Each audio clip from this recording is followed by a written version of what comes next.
stage. If the guy I was calling I apologize. Yeah. You were calling everyone a faggot.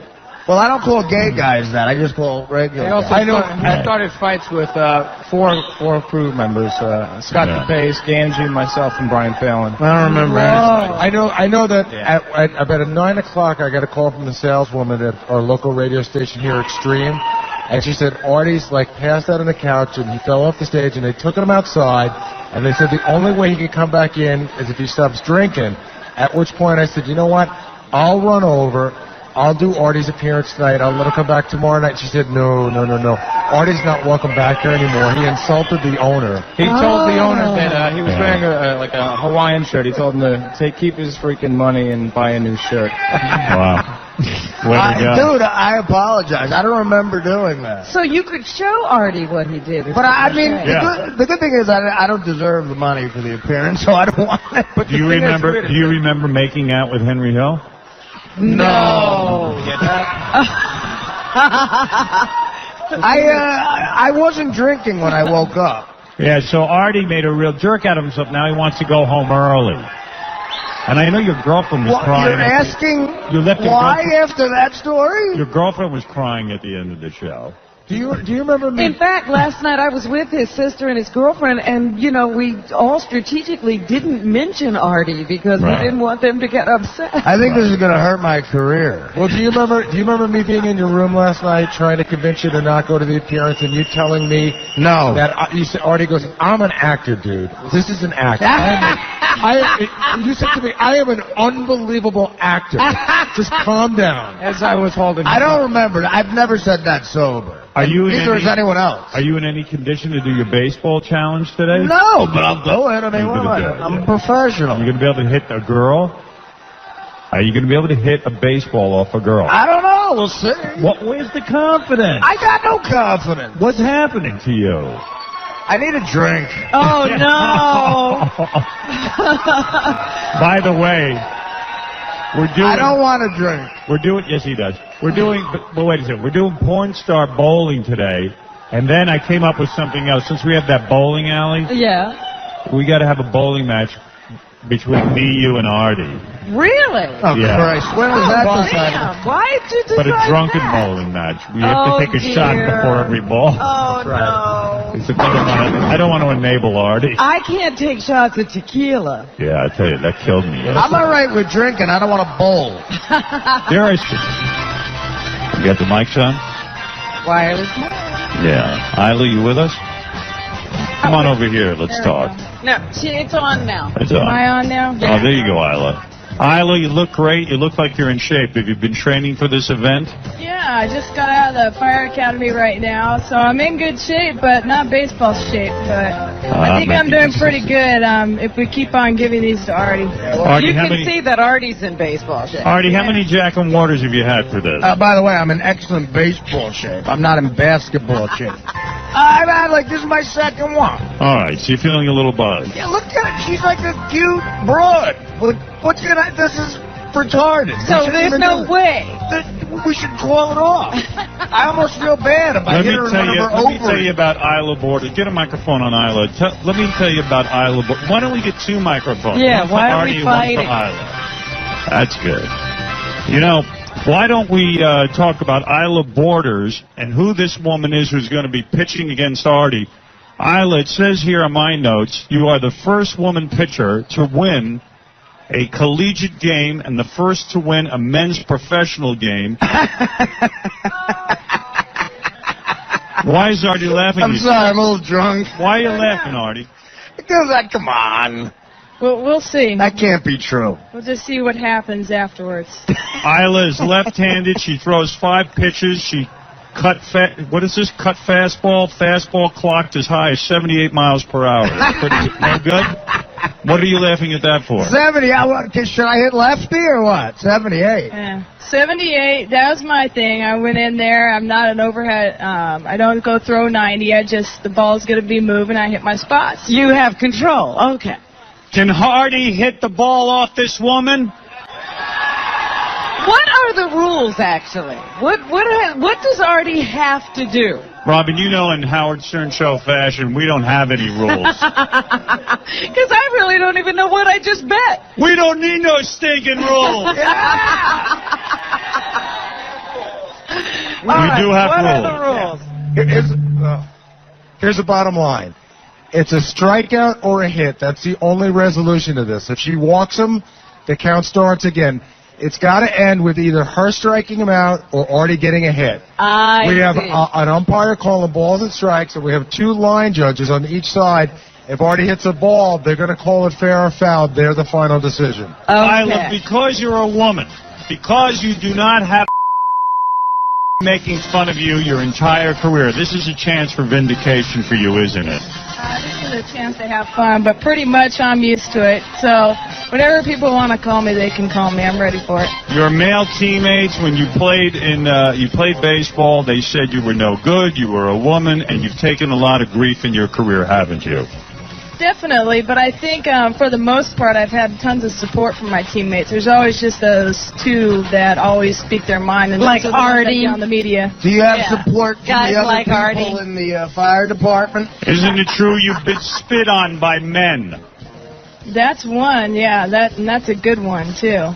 You were spit on by men. You endured all kinds of swear words at you when you played college ball, and now, as a baseball pitcher, if you strike Artie out, this is your total vindication, and 10, is it 10 or 5? 10 or 5 what? It's $10,000. $10,000 to you, courtesy of Sobe No Fear. The great Sobe. Great drink. That's right. Artie Baseball Challenge is sponsored by Sobe No Fear with the badass 16-ounce black can with red flames and Sobe lizards on the front. Well, let me say something. Isla's pretty low-key, but I hope that once you beat Artie's ass, that you really rub it in.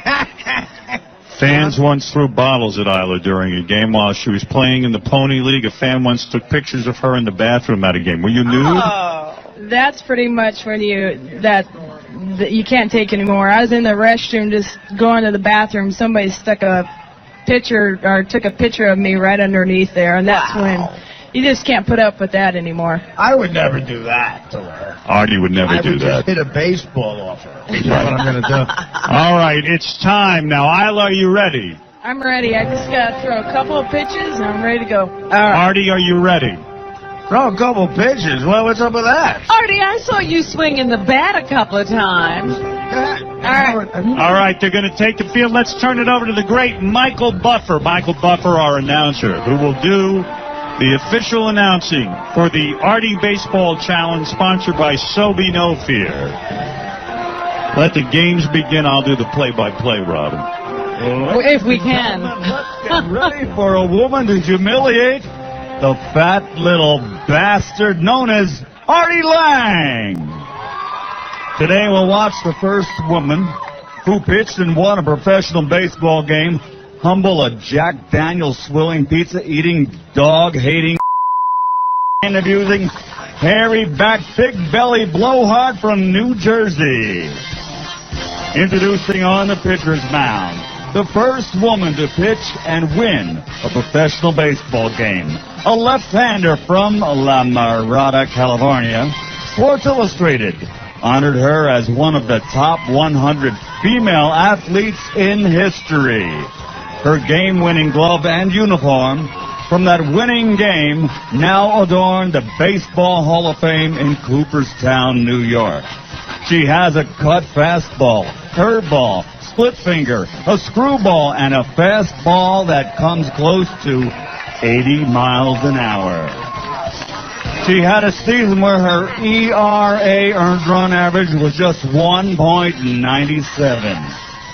She's the woman who broke the all-male domain of Major League Baseball.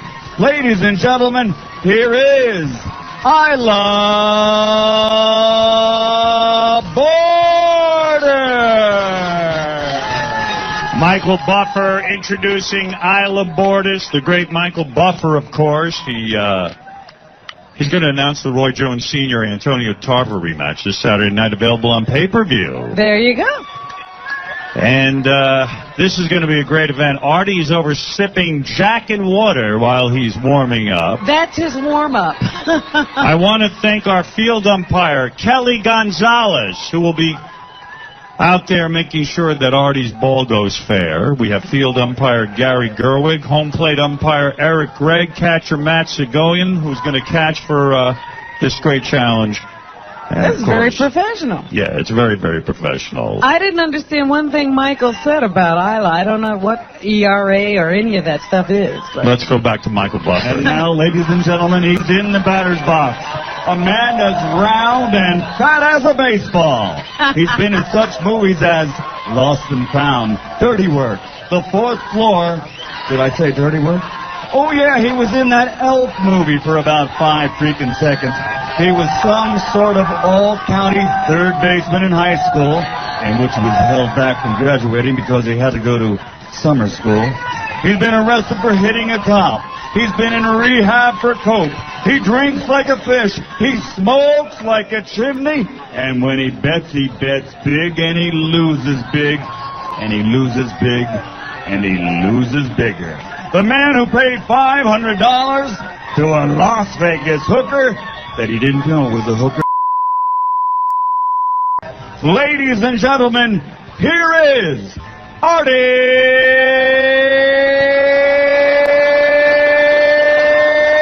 Lange! Michael Buffer with that professional announcing, Artie pointing his bat out to the field, defiant, drinking Jack and water. That is a Babe Ruth move he is using. Let's hold up for a second. Let's make sure Artie's in place. Artie, how are you feeling right now? I just chugged the Jack and water through a straw, so I feel normal. By the way, the umpire calling the balls and strikes, Eric Gregg, is the manager of Chickies and Pete's Cafe with 3 locations in the Philadelphia area. For more information, go to chickieandpete's.com. I just met him before. He's a great guy. Let me check in with Isla. Isla, you feeling confident or are you nervous with this crowd? I'm a little in between. We'll see what happens at the first pitch. All right, here we go with the first pitch. All right. Artie defiant That's the at home danger plate. zone. All right, Artie. There's a $10,000 Sobe prize. I'm up, time. And there's the umpire calling for quiet. All right, here we go. Play ball. We're going. And the All right, first that's pitch the is play thrown. ball sound. Isla warming up, and she goes into a windup, and she pitches. That's a ball. She threw the first one. It's a ball. Remember, she either strikes him out, Or he hit. and there can't be a walk. Second pitch, Isla winding up. Crowd is huge here, and she throws it. Oh, what's that? That's called chin music. Looks That's like a ball. strike? She brushed him back. All Pushed him right. back. It was a ball. 2 balls, no strikes. 2 balls, no strikes. As All you know, right, Isla, come on. a You can walk do is this. a walk is not good enough. Isla winding up. She looks very good on the mound. A little tight, but That's a ball. that's a ball. 3 Oh, balls in a 3 row. balls. 3-0. Artie, what's going on? Are you feeling confident, Artie? I'm out of breath. Already, and you haven't done anything. I haven't swung yet, and I'm out of breath. Nah, this broad got nothing. Is it going too slow for you? Well, I spent a lot of money on a set. I want to make it last a little while. Isla, when are you going to throw a strike? What's happening over there? Well, hopefully this next pitch. We'll What see. next pitch is going to be a strike? Okay, here we go. All right, there's 3 balls. As you know, Robin, that's just not good enough. No, we can't have him walk. That's not going to work. I'd love to watch this event, but I'm busy watching the girls from the strip club. What's that? Ball 4. Oh, darn. That's a walk. It doesn't count. We start over again. We start over again. Start That's our over. umpire. Our home plate umpire, Eric Gregg, who's doing a great job. I think he's called them every time he's called them right. Yes? And I'm blind as a bat. I wouldn't know, Robin. What do I know about baseball? But I'm the announcer, and I have to make sure I know it. Oh, there goes the pitch. Another ball. All right, come on. Do you see the plate? Isla, what's going on? Wait, the umpire coming in. Umpire's calling her in. She wants to change balls? You all right? What's going on, Isla? You okay? Too much movement, trying to control the ball. It's moving a little different. Too much what, Nick, she said? No, I think it's a new ball. It's moving a little bit more than she The wanted. problem is clearly the ball. Oh, shut up, Artie. Howard, she's complaining that she's getting too much movement on her ball. She can't control it. You know what? I have too much movement on my balls, but I function. All right, here we go. All right, she just needs to settle down. Settle down, The Isla. count's 1-0. Isla. Ooh. Ball hitting, ball hitting. Ball hit him. Ball forward, go Ball. first base. Ball hitting. So we start the count again. Start over again, start over We start the count again according to umpire. I think she needs some of our famous crab fries. Well, you know what? Getting a plug Howard. in. Getting a plug in. I like Howard. that. Yes. One more of those, and I'm charging the bitch. I was just going to say, yeah, just keep hitting Artie with the ball. Time out. Move that ball. Artie not. He's clearly got a good eye. You have to admit that. This is I don't know if 10. he could really see that ball. You think he's just standing there like a piece of wood? Yes. Artie's got a good eye. Isla, you got to calm down a little, don't you? Yeah, right now this is a brand new ball. She needs to work that ball a little bit. Right down the middle. All right, here we go. I'm going to pee on that ball. All right, here we go, Robin. Shh, here we go.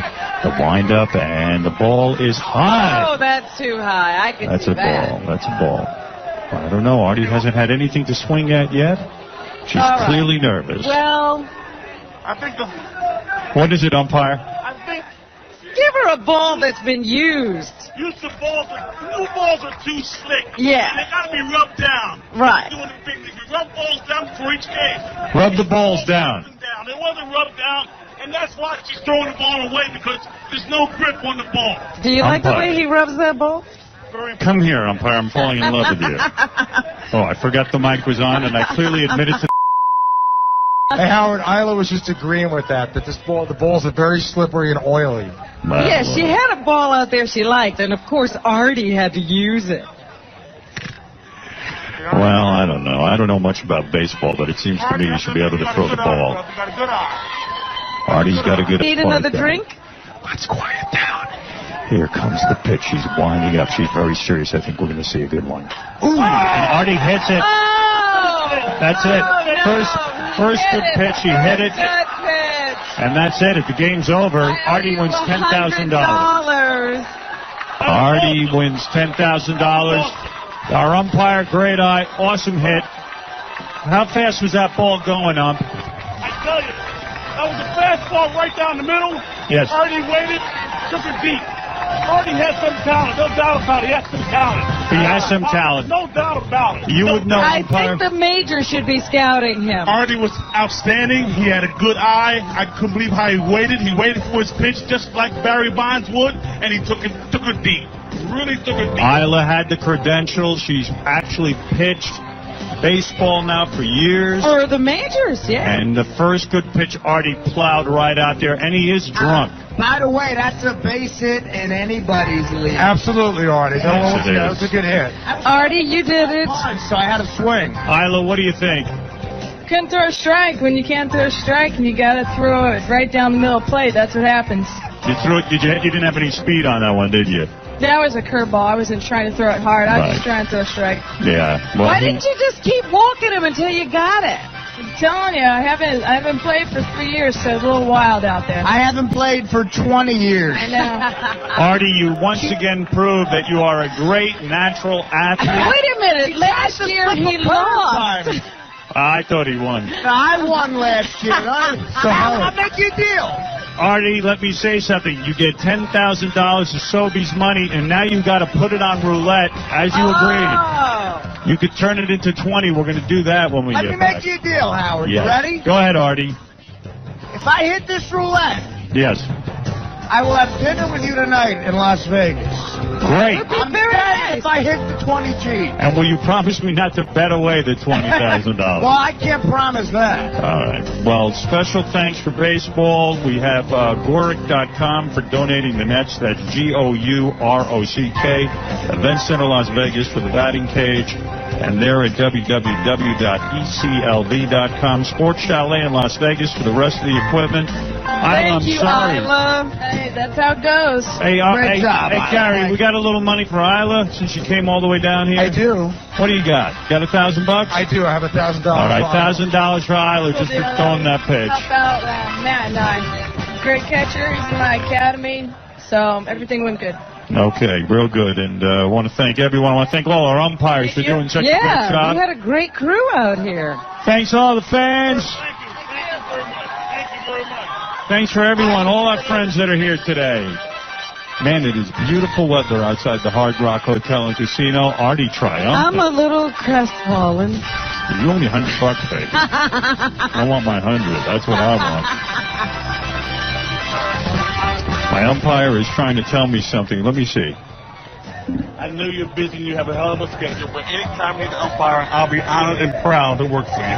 You did a great job. You had a good eye on. Like, how often do we need an umpire? We'll need you in about the next 10 years. Try to keep each verified. They're the best in the country. Umpire clearly giving out Yes, plugs. definitely doing commercials for Doing himself. commercials. All Everybody looking for a plug? I'm going to go back to staring at the girls from the Spearmint Rhino, Robin. It's more successful. Yeah. We'll be And I back. lose less money that way. By the way, when we get back, you'll see Artie at the roulette wheel. He's either going to turn that 10,000 into 20 or it's going to go down to 0. We're in Vegas. One big $10,000 bet. We're gambling and Freaky Family Feud's coming up as well and a bunch of other stuff, too. We'll be back right after these words. More to come from Las Vegas at the Hard Rock Hotel and Casino on the Howard Stern Show. 95X.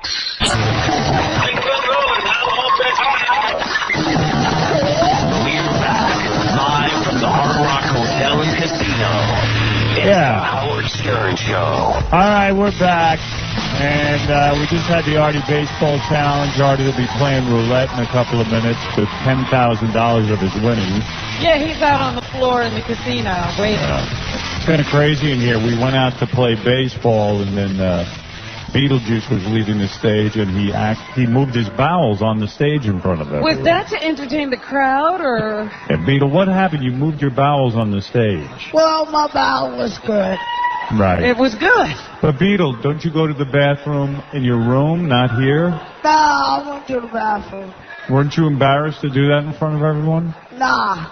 You're such a small guy. I wonder if your movements are small. But is it small? Nah.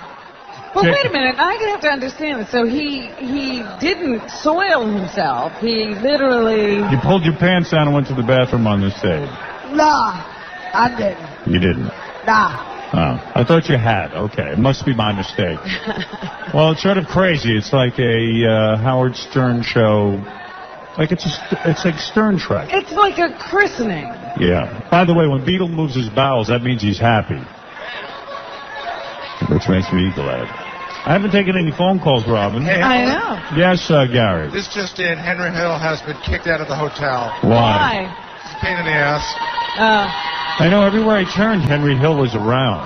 He stopped on me every second. You gonna get me on? You gonna get me on? You gonna get me on? And I said no. We told him that on the phone. He doesn't take no for an answer, and that's why he was an excellent mobster. Yeah.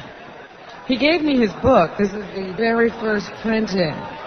Wow. Hey, by the way, one of the guys that works for us actually, I just confirmed, he might have stepped in Beatles' movement. Oh, Who? no. One of the guys? Aries. Oh, sorry, Aries. By the way, while we were out there, Fred moved his bowels as well on stage. Let me see if the phones work. I just want to say hi to some All people. Let's see. Let's go to Rusty. Rusty, you're on the air.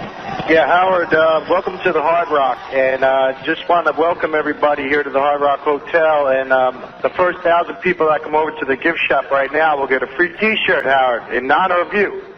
Well, thank you for trying to rob our audience. Somehow I think it's not even true. They're free T-shirts. Come right over to the gift shop. Sure. Hey, let me remind everyone, starting on Monday on the Great E channel, all of these shows will air, including yesterday's phenomenal show with Train and all the karaoke and All the Miss Butterface pageant, Yes, which was so that was successful. amazing. All the bowling and everything else, all airing here. And that's the E! Channel. I saw Mindy Herman in the crowd, who runs the E! Channel. Yes. And she mooned me, which was shocking. Did you? I didn't see that. And then moved her bowels on the stage.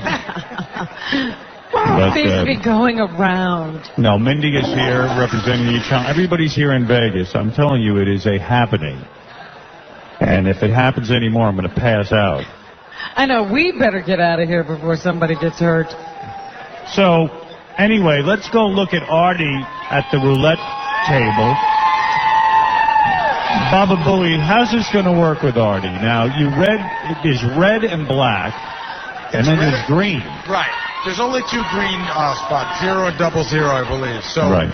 mostly it's red and black. Artie's going to pick a color and he's going to let it ride. Oh, is that what he's going to do? Because like 𝗫𝗿 no fear, Artie has no fear. Is that the concept?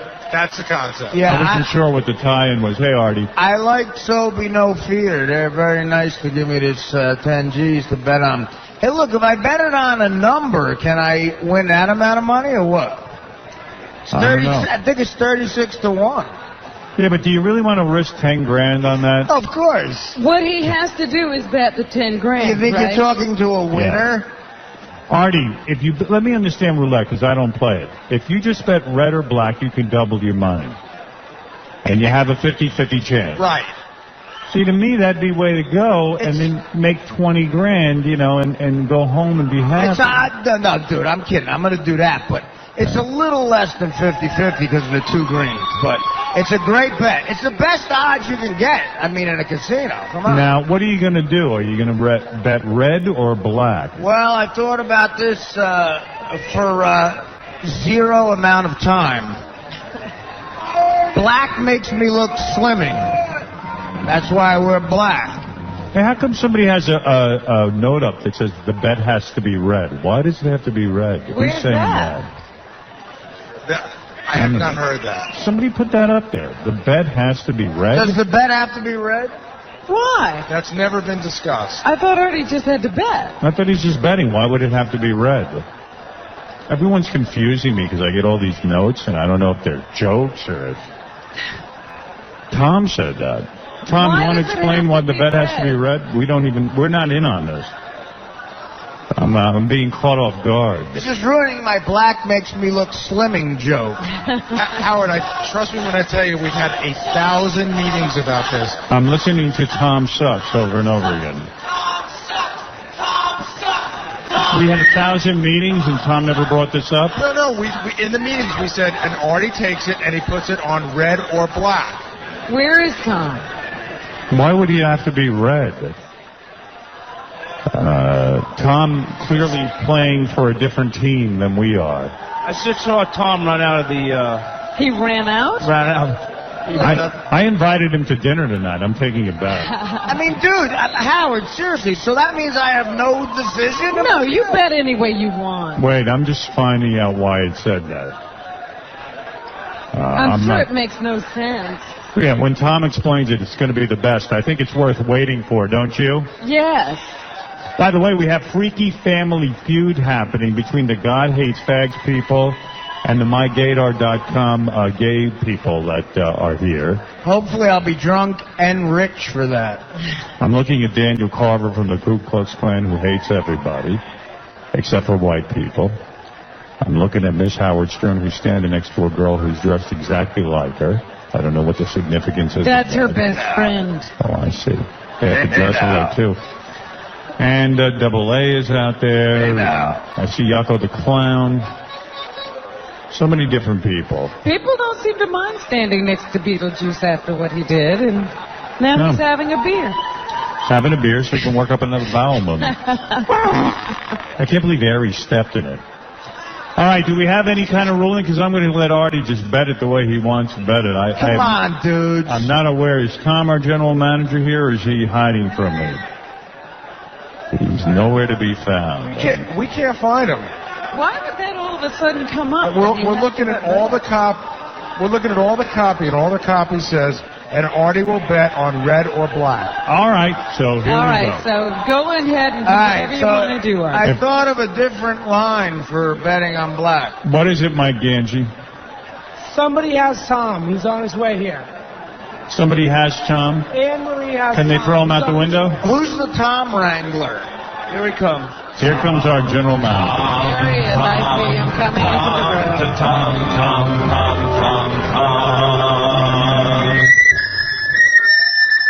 Great sound here. Where is Tom? Here he is. Now, Tom, tell me what's going on here. I just was handed a note 3 seconds ago. We went over the rules 9 million times, and suddenly you're now saying Artie has to bet red? I thought it was supposed to be a red bet. That's what we had originally talked about because so be red, but it is red or black. I stand. Oh, it is? Yes. Well, thank See you. what happens when number. he thinks? Tom, you're not supposed to think. I thought their colors were black and red. I mean, Sobe is awesome. I love Sobe. I stand corrected. All right, so Tom just confused everyone, but it's okay. The note I was handed was false evident. Thank you, Tom, again. I'm always happy Great. to slow the show down. Great job. I could have been into Freaky Feud already. Artie, forgive me for making you live out this horrible moment of suspense. Really? $10,000. You said, is it going to be black or red, or have you changed your mind? Here we go. Here's what I'm thinking. Okay. My favorite person of all time is black. His name is Mickey Rivers. He played center field for the New York Yankees in 1978. So I'm putting it on black for the great Mickey Rivers. Daniel Carver, the Ku Klux Klan. What do you think of that Artie is betting because he loves a black man? Well, it's 50-50 either way he wants to go. Artie's a loser, though. He'll probably lose. I'm not the one with the $2 shirt, Carver. That's Mr. Carver to you. Shut up, you're talking to an Italian. Well, go ahead and spin the wheel and see if he gets your money, loser. Daniel Carver says Artie won't win, but Good luck roofing. I'm really hoping for Artie. He's sipping a Jack and water. He Artie, could slow it use down. a win. He could really use a win Howard, here, folks. After I hit the ball, I'm kicking up the drinking a notch. No, you're not. I'm stopping you. I'm cutting you off. I don't care. All right, here we go. Here we go. We're already back to yesterday. I know. He's being cut off. Howard, you hear the Artie slur still? Yes. Yeah, the Artie slur has started. There's no Artie slur, 𝗛𝗵𝗱. Is this number 4, Artie? This is the little bitch. All right, Artie, did you place your bet? I can't really see you. The 10 G's are right in the center of black. Let's do it. All right, here they go. I'm watching the wheel. The dealer's going to spin that wheel, and they put the ball in, and it's going round and round and round and round. I'll call it out as soon as I see it. Artie. And the ball's slowing down a little bit. Takes a hell of a long time. Wait. I'll call it out as soon as I see it. Artie bet black. The ball is spinning too fast to even keep track of. This is for $10,000. I hope he wins. He's on green. He loses on green. That could not be more perfect for my life. Does that mean you're going home? It's not. If you go to the game, it's going to take you another. As the game is at midnight, it means you get home at 2 in the morning. It's crazy. Plus, this is the worst time of the year to be watching baseball with all the rain and oh my God. So was A-Rod a hero? I mean, he hit he hit the go-ahead run. Here's the situation with A-Rod. Now he's Mr. November. The first two games were scary because it looked like he was back to not doing being a anything. shithead, yeah. He was 0 for 8 with 6 strikeouts, and I was at the game Thursday night. And exactly what you're talking about. I was at the game. I was falling asleep in the 7th inning. It's the World Series. But not only was he 0 for 8 and struck out another 3 times, he looked bad striking out, and he made what I thought should have been an error, and so defensively he fucked up, too. Ooh. I think I saw that. You're talking about in the field. In the field, he made an error. Grounder right at him, and he sort of sidestepped it. It was a tough thing, but A-Rod should catch it. It was like in the first or second inning. Yeah, it was early in the game, and the Phillies scored a run because of it.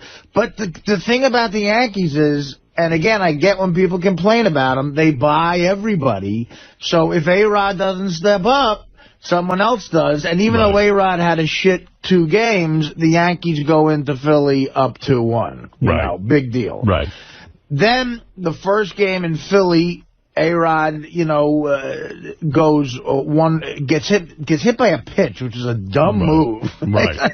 They sort of woke up a sleeping giant in a way. Next time he's up, he hits a home run. So it was a big home run. They were down 3-0. That made it 3-2. But that was his only hit of the game.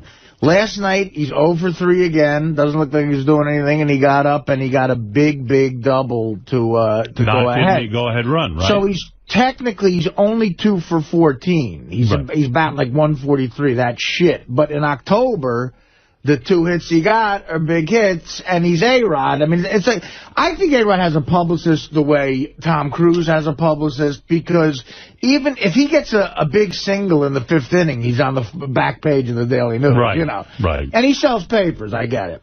But, so it's weird now. A-Rod's not having a great World Series, but the 2 times he came through were clutch, and hey, that's what you need. I'm happy about it. Again, we're talking, the series ain't over, man. We got our hearts taken away in 04 when we were up like this. There have been teams who've been up 3-1 and lost. Yeah, the Phillies are a great team. Right. They're a great team, and I'll tell you how you bring people together. I'm at the Yankee game, and it's Philly in New York. It's Stern City Central, and everyone, of course, knows I'm a Yankee fan there.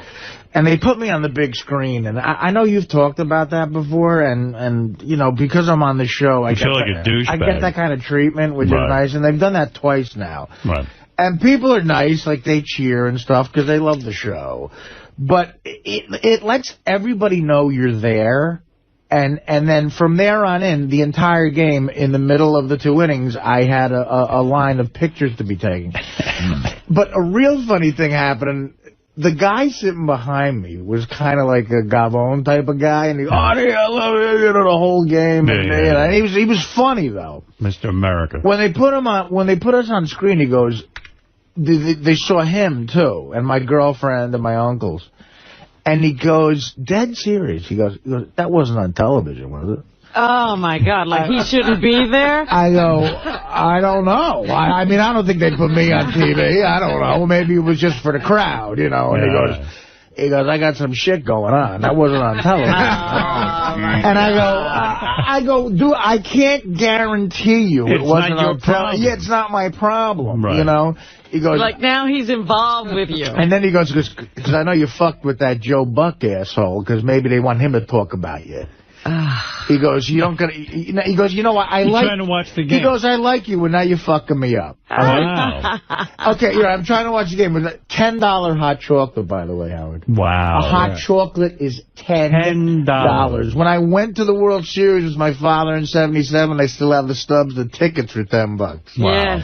So I bought it, and it wasn't even hot. The guy had it up in the air. No one would buy it for 2 hours, and I bought it $10 for a hot chocolate. And you can't bring a thermos with you, can you? They check everything. Adrian had a bag. They went through it like she was Bin Laden. Wow. Like you said that about Beth. They just check everything. Right. And, again, thanks fucking Bin Laden. It takes 2 hours to get into a Yankee game now. Right. And, if the Yankee, the point is, and when you pay the $10 for a hot chocolate, you get more mad when A-Rod doesn't do good, because he's making $25 million a year. So you start screaming, what the fuck, $10 for a hot chocolate, hit the ball, feel the ball, you asshole. You get angry. That's where I get like Will. I'm like Will. I can't give him shit. Right. When I used to drink, I would yell the worst shit. I got kicked out of Yankee Stadium. I'm a Yankee fan. And he's got season tickets. What were you doing?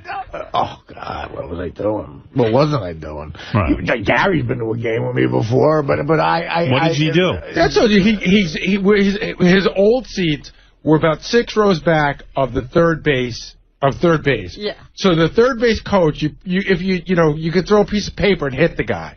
So Artie starts to obsess on the third base coach.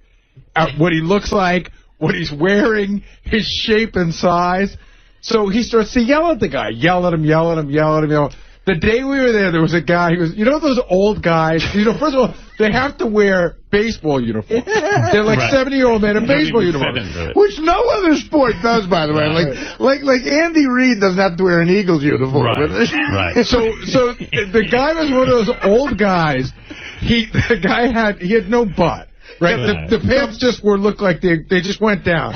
So I don't know I can't remember. The guy's name was Johnson or something. Artie's on his 12th double. I was drinking back then. He walks into the bar. There's a bar outside of Yankee Stadium that everybody goes to, legendary, called Stan's.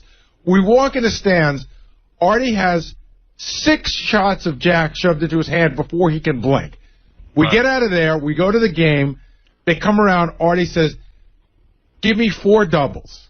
That's just for him. 4 doubles of Jack. Because they'll never come back in time. So he orders 4 doubles.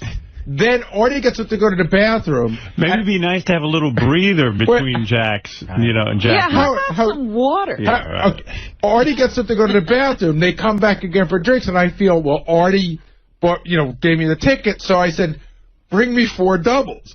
Artie comes back from the bathroom with 4 doubles. And I said, "Well, I ordered 4 doubles." He goes, "Great." Great. Now I'm all set. So now Artie has now had $12 drinks. He's had 5 shots at Stan's and 12 doubles. So that's 29 shots. Wow. So okay, what a constitution on you. So now he's working up. He's watching the game, and how's he awake to yell anything? I have a better constitution than America. So you drunk off your ass after that? You have this to. Is what I got drunk, and Gary, the funny thing is, first of all, you should be in the hospital. Yeah, and that's you the time. Be in a coma. First of all the third base coaches have dumpy asses because they're all old guys, and my friends. This is a famous story of my friends, and I mean, I'm not saying this is funny, but when you're drunk with your friends, this is funny. So the third base coach, the Yankees are killing this team, right? And he looks miserable. He's probably making no money. He's on the road. Real dumpy ass. And his last name was Ludoff, okay? So I'm ossified by the 6th inning. Now, because my seats are 4 rows behind third, he can hear everything I'm saying. So I start going, "Ludoff, the third base coach, had a very dumpy ass." And that's all he kept saying was that verse of Ludoff the third. They threw you out for that? We were throwing up laughing because we were drunk. Right. And then so Mike kept saying, "Ludoff has a dumpy ass." And the guy came over and said, "You have to listen. You're a Yankee fan." Ludoff. No. Usher. Oh, okay.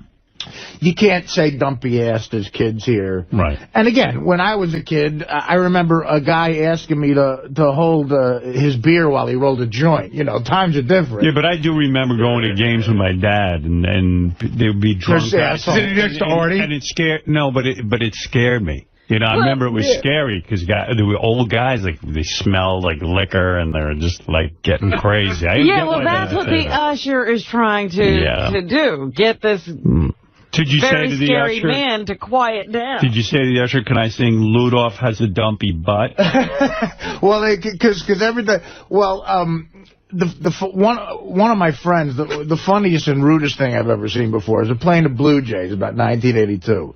It's a man with his 16-year-old daughter and his 10-year-old son. Now the son has a little Blue Jay shirt on. There's upper deck at Yankee Stadium.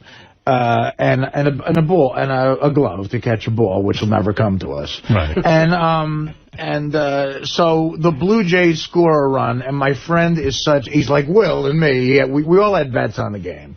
And he's fucking pissed off because the Blue Jays go ahead by 2 runs. The kid's going, "Yay, yay, yay!" And he's sitting next to his 16-year-old sister. And my buddy goes, hey, Blue Jay kid. That's what he called him. He goes, hey, Blue Jay kid. And finally the kid turns around and be like, yeah, like, with my buddy goes, I can't even. What did he say? My buddy goes, your buddy. I fucked your sister last night. How old was your child? God. How old? It was, she was 16, I think. I don't know, but she was an adult. I hope they threw you out. The father hears it. Oh, boy. So now he turns around and goes, what the fuck did you just say? What the fuck? My buddy goes, I said I fucked your daughter last night. So now it was our fault. Yeah. You think? Really? And then so the guy swings, me and my two buddies swing, and then we got thrown out. Well, yeah. But, yeah, no, that should happen. Wow. That was bad. That's bad. She could have said that to one of your kids. You fucking believe me, I would. You don't even have kids, and you would go nuts. I saw again, the stuff you see your father do. I saw a guy threw a beer bottle at me once. Wow. And I saw my father. You talk about therapy. I saw my father pull a guy through his car window, and like literally, like. Well, he's like, right. The guy cut us off, and my old man. We were coming back from sleigh ride, and I'll never forget it. We're like one of those $3 sleds going down a main drag, and it was like 1978, so they all looked like they were in the Eagles or something, and they threw a Bud bottle at me. Wow. He said, fuck you. And my father fucking just chased him, cut him off, ran and punched through the window. Broke the glass of the window. So there you go. And pulled the kid out. I didn't say it. My friend said it. I would never say that to I really would never say that to a kid. But, you know, protected you. So the dad was right. He went and he stuck up for his daughter. The third base, the third base coaches caught a lot of. There was one guy called Kim who was an Asian guy. Yeah. He was a Red Sox third base coach, and he was about 2'8". Okay. Right. And we kept calling him Little Kim. And doing all stupid jokes like, hey, Kim, and every time we go, hey, Little Kim, and then he would finally look at us, and we'd go, how does it feel to be the last guy to know it's raining? Every dumb short joke. So anyway, you went to the... What was they asking? Gary was with me at the game, and we fucking... Yeah. Hey, can I just say one thing about A-Rod? You know, he's supposed to be the classiest guy in the world, you know, Armani suits and everything. I'm watching the game Saturday night. They put the camera on him. He's at third base. He punches a glove. He did the grossest thing. He takes his finger and he presses it against one nostril, and he blows the biggest snot rocket I've ever seen. I was watching the game at that point. Yeah, what is going on inside him? He's always goobering and clamming. He's a twitchy kind of dude. But I mean, it was almost like they said, you know, we're going to put the camera in. He had no idea. Hold that nostril down, and the snot goes like 10 feet. Hey, so talk about this concert you went to. Oh, the Rock and Roll Hall of Fame show Thursday night. Yeah, listen to this, man. Baba Booey saw a good one. Listen. I have to say, probably one of the top 5 concerts I've ever seen. Over close to 5.5 hours. Wow. Madison Square Garden. Madison Square Garden. Not a dead moment. In honor of the Rock and Roll Hall of Fame.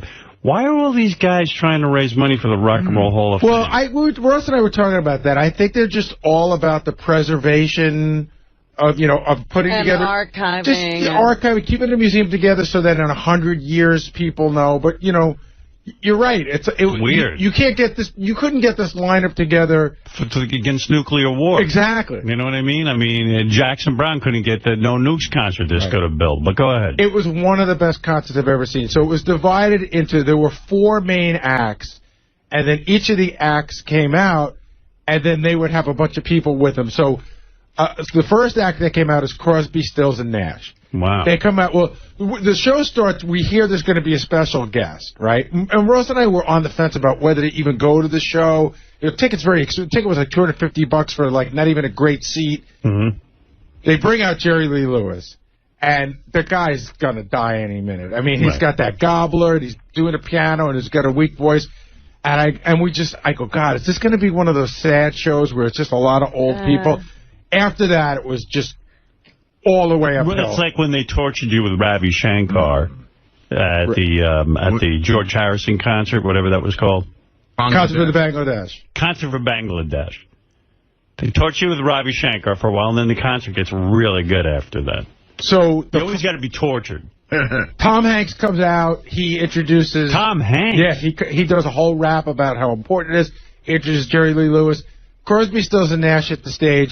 They do a bunch of songs. They sound, pretty good. They do the hits, none of that new shit. It's Howard, everybody that comes out does nothing but hits. All right. They do, at one point, I can't remember the order, but it was Teach Your Children, Marrakesh Express, but there's another song that you would really like. I just can't remember the name of it. Then they bring out Bonnie Raitt. She sounds phenomenal. She does one song. Right. They bring out Jackson Browne. He does a Pretender, and another song sounds fucking phenomenal. Then they bring out James Taylor. And when you say they bring out, they have multiple, setups so that people... No. In other words, these people come out to play with Crosby, Stills, and Nash. Oh. So at times Crosby, Stills, and Nash are backing people up. Go ahead. And so then James Taylor comes out. So that whole thing takes like an hour. Wow. And that's great. That would be enough for me. That's great. Yeah, that's a concert right there. The second person out, it takes 5 minutes to switch the stage. Really? To change. Second person out is Paul Simon. He comes out, does a bunch of his solo stuff, and then he brings out, because now he's, Crosby, Stills, and Nash were representing, the West Coast. They were doing themes, right? So now Paul Simon's representing New York. He does a bunch of his solo songs. Then they bring out Little Anthony and the Puros, and I go, 6 guys in their 70s. They do one song, a cappella, sound phenomenal. And it's great. I'm like, I like Little Anthony and the Puros. They're, they don't overstay their welcome. They're great. Right. I forget who, I'm leaving out a bunch of names, but inevitably he brings out Garfunkel. And they sing together, and they are phenomenal, Howard. They are. Phenomenal. I mean, they both sound great together, and it almost makes you think, why don't they play together more? Because Paul can't stand art. I wonder. I mean, they got together for this, but it's almost like it's their duty to sing together at least every 5 years because they're that good. Wow. Then a little bit of in other words, when Simon's doing his solo stuff, it's not half as good as when he's with Garfunkel. It's good, but the Simon and Garfunkel stuff is iconic, and they just sound great doing it. Listening to them, I thought to myself, they could get together tomorrow and write a bunch of new songs, and it would probably sound great. I don't know if they'd be great songs, right? But they're still in that great a form. Go ahead. Take a little bit of time. Okay, a little bit of technical difficulty, 20 minutes. Stevie Wonder comes out, and he's great. And I can't even remember, at one point, John Legend came out, and they did a couple of Michael Jackson songs because that's representing sort of the soul Motown part. And again, I'm leaving people out that came in and out. Then he's done after his 45 minutes. Springsteen comes out. Wow. And Springsteen just won't leave. I saw that the show was supposed to be over at 11:47. So there was a 20-minute, delay. I left at 1:30. They were doing the last song, 1:30 in the morning. So how long was Springsteen on? Springsteen was on. He did his songs. He brought out Sam from Sam and Dave, right? Right. They did 2 songs together. Again, I hate it when guys get together, do the old songs. Sounded phenomenal. They did Hold On, I'm Coming and Soul Man. And Bruce on for 2 hours? Bruce was on for an hour 45. It sounded great. Then, when you think there's nothing left, Bruce does this whole rap about, New York and Long Island, New Jersey and Long Island used to be connected, and now we're going to connect it again. Billy Joel comes out. Wow. And then they do a bunch of songs together. I mean, it was a phenomenal show. Wow. What time did you get out of there? I left at 1:25. I got home at almost 3 in the morning. Wow. Jesus. That's some show. But I never, unbelievable. I never sat there at any time and looked at my watch and go, oh, my God, this is boring. Or you're just having a great time the whole time. Because nobody stayed on long enough to bother you. Wow. Wow. Who'd you go with? Ross. And is that when you went to dinner with him? Yeah, we went to dinner before. Listen to this. Gary comes in this morning and says to me, I'm never going to dinner with Ross again. I go, what happened? I figured it was behavioral. But it wasn't. Tell that story. Ross always knows where, the cool restaurants are and good stuff. He says, he knows I love sushi. He loves sushi. So he says, let's get sushi. I know this place. He goes, really good. A little pricey, but, really, really good. So we go to the restaurant, And it's not like a huge fancy restaurant. It's a little tiny restaurant. We go and we sit at the sushi bar. Right. You're not even at a table. Not at a table. The waitress comes over, and we have to give our likes and dislikes. You know, his goes on for an hour. Mine's like 2 seconds. Right. I said, I'd rather have sashimi. He'd rather have sushi. I don't eat this. I don't eat that. Whatever. So they just start bringing food out. The sushi chef puts some food in front of you. Well, you don't have to order. You don't order. I love that. Okay. So I said to him at some point, like, how does this work? And he goes, well, it's like a round. You know, it's almost like a X-course dinner, whatever. So we order a very small bottle of sake and a couple of appetizers, and that's it. So the bill's coming. I said, what do you figure? You know, $200 between the two of us? He goes, nah, it's a little bit pricier than that. He goes, probably like $250, $260. They put the bill down. I open it up. Before tip, it's $4.85. What did you eat? Let me tell you something. That's insanity. Yeah. It's sushi. First of all, where's he getting this money from? Well, he wasn't expecting this either. He said he'd eaten there a couple of weeks before. Yeah. And it wasn't anything like that. That's more than pricey. So what drove it up? Is the sake? No. It wasn't the sake. The sake wasn't. We saw the price of the sake. How much was the sake? It was $29 for a small little... And you shared that. And we shared that. Right. And then I think we each had a glass after that. So say we spent $50 on alcohol. On sake. What the hell? And then we ordered a round of steamed dumplings. So I don't know what that... It's 180... What's the name of this fucking place so I don't go there? Sushi for Gary. Sushi for Gary. Gary, Geri. Sushi Maybe that's why it's Gary. I know. Sushi for Gary. It was Gary Sushi. He owns Sushi for Foha. It was $180 each just to sit at the sushi bar. And then I think when it was done, Ross ordered an extra thing. So it's $360, another $50, $410. I don't know. It was $480, and then we had to leave a tip. So it was in essence. What'd you leave for a tip on that? We left it. He was so pissed. He's like, I'm only leaving $40. So on $240 each, we left $40, which is 15%. Yeah, well. And so basically $300 a head for sushi. Now, is the sushi incredible? It's very good. Not that good. But I said there's a place I go to on this block that probably costs 10% of what I paid that night, and the sushi's like 80% as good. Right. Like, it's just, it wasn't like the ambiance was great. Like, listen, even if you go to Nobu, it's pricey. I've been at Nobu. I've seen Chris Rock. I've seen Derek Jeter. You haven't seen anyone famous, even. No. Yeah. I saw your Ross. Wow. It's the most I've ever paid for a meal. This Ross, he doesn't spend a dime on anything. Sure he does.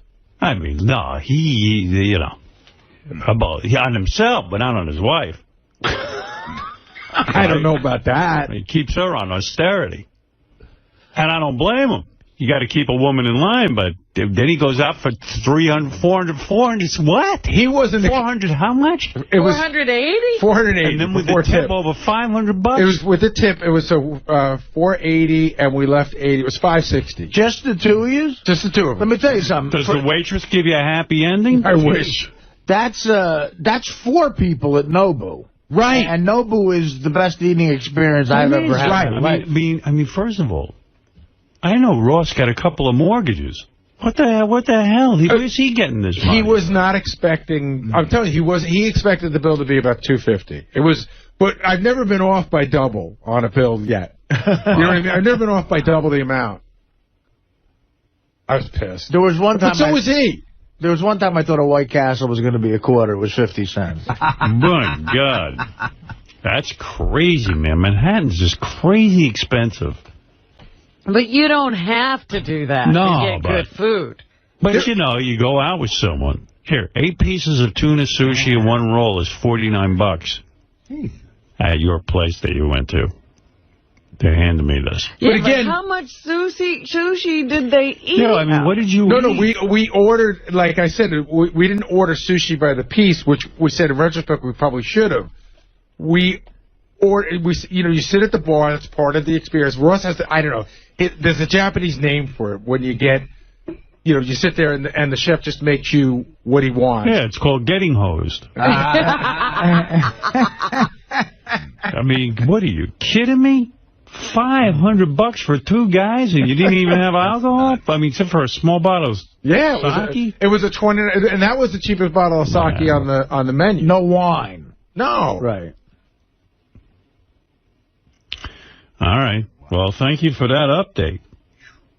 But Rock and Roll Hall of Fame, one of the best concerts I've ever seen. It sounds it. The Friday night show. It's almost too long. But it wasn't. That's what I'm saying. To me it is. I couldn't stay awake. I'd be gone. I would miss Bruce Springsteen. The Friday night show was Aretha Franklin, U2, and Metallica. And I know some people who went, they said it was good, but I don't know if it was as good as that. Oh, what's that? This is for night 2. It was, let's see, Aretha Franklin, Annie Lennox, Lenny Kravitz, Jeff Beck. You already got the better show. Yeah, Jeff Beck was at the show that I was at, too. But that was great, too. Instead of, like, listening to some Jeff Beck shit, he came out, he played guitar on Superstition with Stevie Wonder. All right. That I could handle. Because if he starts going into those instrumentals, I'm out the door. And I can't remember. Is B.B. King still alive? Yeah. Jeff Beck has one hit that I know. What is it? Is that because we've ended as lovers? Yes, because we've ended as lovers. I always thought Freeway Jam was way better. Yeah, I thought Freeway Jam. What's the Crosby... Uh-oh, Chaz Bono here to talk to you. Robin, is Chaz Bono? 4 inches is fine. Chaz Bono, I just got done shitting at the Port Authority. Ever since you took the most manly man. male hormones, you're the manliest guy ever. I understand Artie Lange is teaching you how to be a man. Oh, yes, Artie's my manager now. I'm the new star of the next season of Ice Road Truckers. Well, Sonny, your father is gone. I guess Artie's kind of the surrogate father to take you. Yeah, you through need puberty. a male role model. Yes, the family was minus 1 cock. Right. I'm bringing one in. Right. Well, let me tell you something, Chaz. Your voice is changing and you're growing facial hair. And you got to shave once a week. And I understand Artie's teaching you how to grow back hair. It's going wonderfully. Yeah. And you sound fabulous. You sound very masculine. Artie just shaved the Yankee symbol in my back. Well, you're a super... Chaz, I didn't get to play you the... We're going to get thrown out of Yankee Stadium this weekend.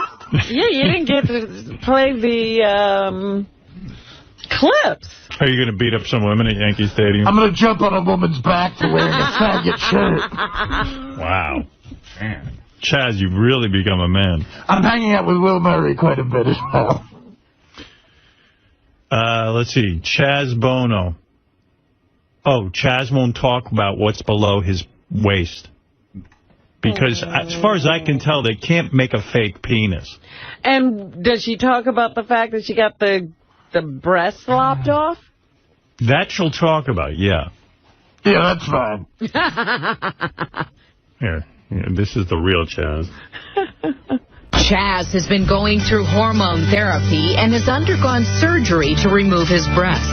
Do you have to undergo further surgery or surgeries to complete the process?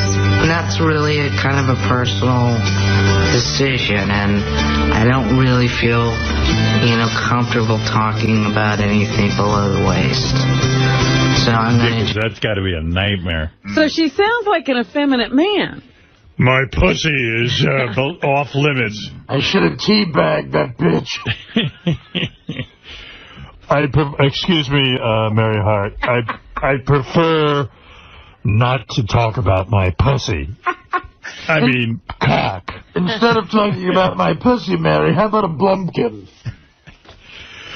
By the way, tell the people I'm shitting during the interview. In a porta-john. Just keep that private for now.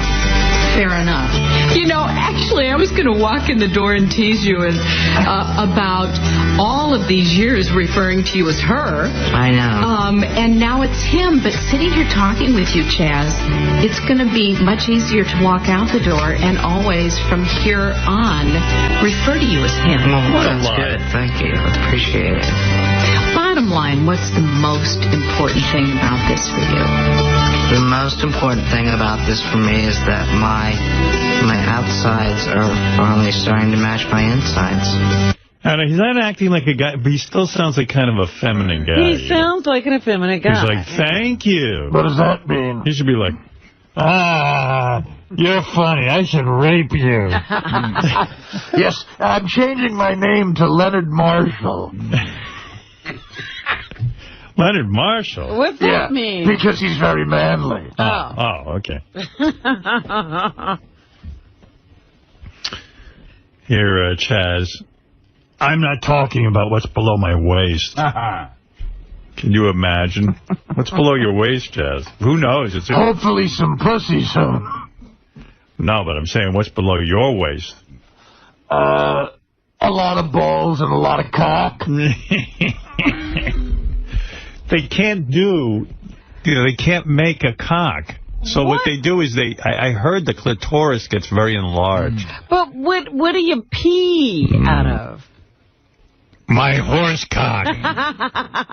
He actually comes out of my nose.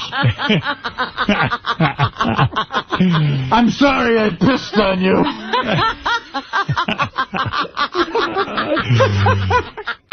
Here, Chad. If I look at the sun too long, I piss out of my nose. So your plumbing's all screwed up. Yeah, there's been some side effects. There was some rewiring. They told me the operation had some side effects. They said, like, what? They said, well, like, you might become a dude. They actually took a beer can and molded a cock out of it.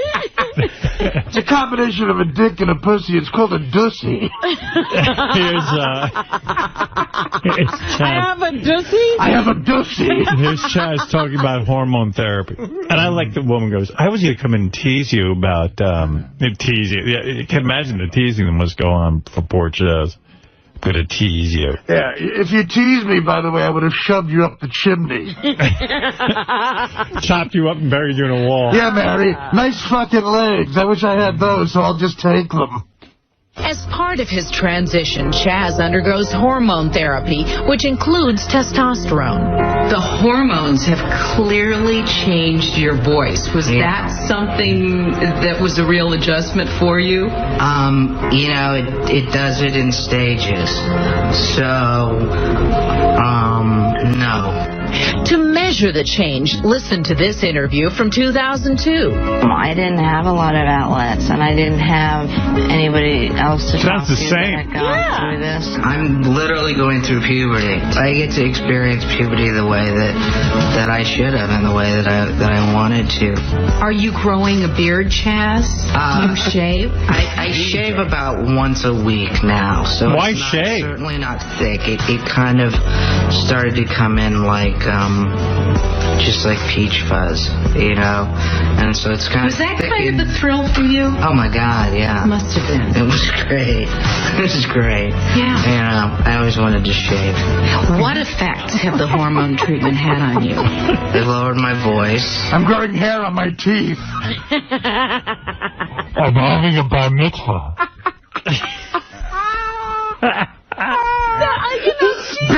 Billy got sick, so I'm touring with ZZ Top. She's not experiencing puberty like a guy. Why would you shave, though? Like, you'd be so proud of some facial.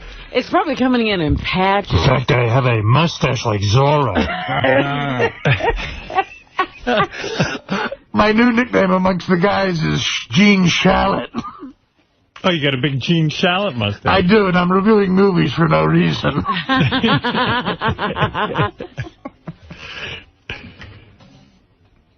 I forget why Chaz has the impression you have to cup your hands over your face. I do, yeah, all the time. Why is that? I don't know, because I'm not talented. It's funny. No, I like that. I mean, I like that Chaz can barely be heard. Well, Chaz has to sound different than Artie. Right. I asked Mary if I could do the interview in the closet. I've been in here for so long. Because as far as I can tell, when you have this operation and you're a chick, like, as much as you want cock and balls, there's no way they can give you balls. No. Like, not even like a fake pair of balls. Right. Like, glue them onto the bottom of your vagina. Oh, I mean, I suppose they could make up something and find some skin from somewhere and put some prosthetics in it. It'd be cool like if they glue some balls onto it, like just cover up half your vagina. Just a couple of golf balls. You get like a big hot dog to act like a penis, and then you leave a little hole for the pee to come out. My mother did me a favor and made a very awkward phone call. Greg Allman is giving me his balls. Cher would embrace her daughter being gay, but how does she feel about this life-changing experience? Chaz remains private about that, telling me he cannot speak for her, but he is making a major effort to bring understanding to everyone in his life. Has anybody said, whoa, do you really know what you're doing? Not once I talk to people about it, and, you know, the people in my life are just, you know, happy that I'm doing this and seeing the positive effect that it's having on me. One of the benefits is I'm fucking a lot of girls that look like my mom. Like, I'm dating a Cher lookalike. I'm gonna fuck her hard with my hot dog. Most Cher lookalikes are female impersonators. Artie taught me to say hot dog instead of penis. Artie's a real man. I want to be just like Artie when I have full transition, like a werewolf. For breakfast, Artie made me some chicken jambon. Yeah, when I was a girl, I used to have, like, tea and crumpets. Pussy. Now, I have... What do I have? Chicken jambon 𝗵𝗁𝗄 Fiadel. And I just got a new career. What's that? I'm running numbers at the port in Brooklyn. She's a longshoreman. I'm more of an enforcer. You are so manly since you met up with Artie. I recently broke someone's thumbs. Would you say Artie was the key to putting it all together? Artie is my new dad. All right. He's a wonderful dad. I can't wait for the two of you to go to a ball game. Oh, we've been. Brandon. Yes? Smell my finger. Guess what I just had? I had a little veal pomodoro. Oh, ever since you met Artie. You used to be a vegan when you were a girl. Yeah, and that went out the fucking window. Now you're eating every animal. What did you just eat? This morning at 4 a.m. I had some chicken 𝗛ʰ𝗿𝗄 with a little andiamo alige. Before you went to the port? Before I went to the port and broke a man's thumbs. Because we owed somebody $52. I recently threw a forklift at a man. So that testosterone gives you super strength.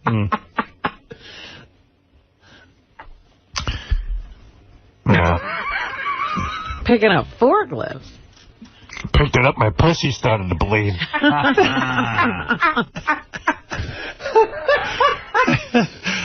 The whole transition isn't 100%. Not completely... Yeah. I lift a heavy objects, make my pussy bleed. I still do some acting. I'm playing Larry King on Broadway. I visited Chaz at his L.A. home where he lives happily with Jennifer Elia, his girlfriend of 4 years. Artie taught me to fuck her very hard. And their 3 dogs. On this day, they were posing for a photo shoot for Getty Images. Here's where Artie told me for the photo shoot to drop my pants and moon. Sexuals might go, wait a minute. If they were attracted to each other as two women, does it become a heterosexual relationship? Well, you know, I mean, I think I didn't just bring this on Jen recently. Right. This was something that, you know, she knew about shortly after we met. So our relationship, I would say, always modeled a heterosexual relationship, you know, emotionally, intellectually. So now it does physically as well. Physically? She sucks my labias and we pretend it's a penis. It's a lot of fun. She blows me while I'm doing masonry work. Excuse me, honey. I'm pouring cement in the porch. Could you lick my ass?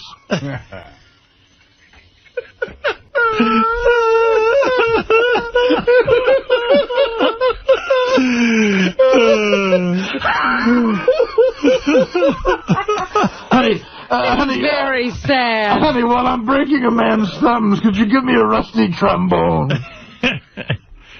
Do you think that one day she'll get to a point where she's like, you know, this isn't all it's cracked up to be? I think she's almost there. If it wasn't for Artie helping her through this.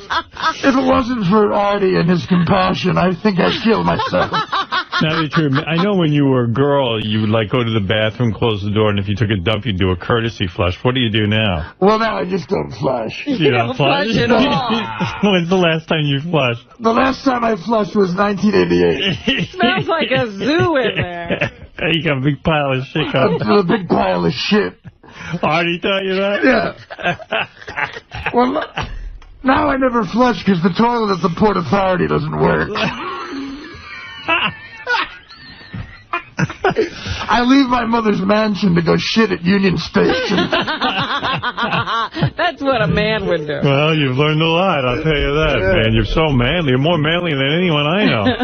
I'll tell you that. You're shitting. And yeah, why even suffocating? Yeah, that was pretty good. Well, I feel guilty because the investors in Beer League, now in hindsight, I should have done this. They begged me to have you play an umpire. And I'm sorry, man. I made that decision for you. You didn't even bother to ask. Yeah. I was presumptuous and said no. You're no bro. You're right. All right. Let me. the best thing a bro could do. Let me play a couple of things here. This is these are various voicemails that have come in. Here we go. All right. So I got this voicemail, and I got upset. Because Wendy's crying because she can't find her cat. Oh, jeez. But within 2 seconds, she converts that into, I need an Xbox. And you are an asshole. Right. And then 2 seconds later, Richard had a voicemail with her singing. Oh. You know, so she goes from one... Yeah. mood to another very quickly. So sounds retarded. Here's the Wendy side. That's the beauty of being retarded. Yeah, Will, is there any way you could call me back in the morning or something? Because I really, really can't sleep at night. I've been worrying about Digger.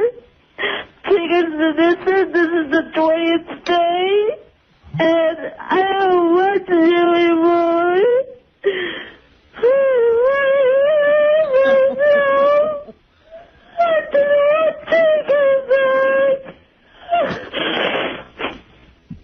And what's worse, my friends keep pressuring me, asking me if I ever got my Xbox 360. I told no. I don't know I don't know what to do. I don't get any breaks till Saturday from babysitting. I mean, I'll go nuts. I can't sleep at night because I'm worried about Digger, my cat. I don't know what to do anymore. I don't. I'm sorry, alright? I'm sorry. Thanks for everything you did for me in the past. I'm sorry that I keep asking you for money and everything. It's just that, you know, I can't work, you know, because I'm on disability. The great thing about that message is that she's crying about the loss of her cat, Tigger or Digger or whatever his name is. I can't make it out. And then she goes, what's worse? Yeah. What's worse than my cat is that my friends are pressuring me, where's my Xbox 360? Who are these friends? I don't know. You know, someone with her history in saying the N-word should not have a pet named Tigger. Anything Tigger, Igger. Anything Igger. She might, I'm like, what is that kid's name? Meanwhile, I did get upset. I don't like to see Wendy upset, but the fact that 2 seconds later, here she is on Richard's machine.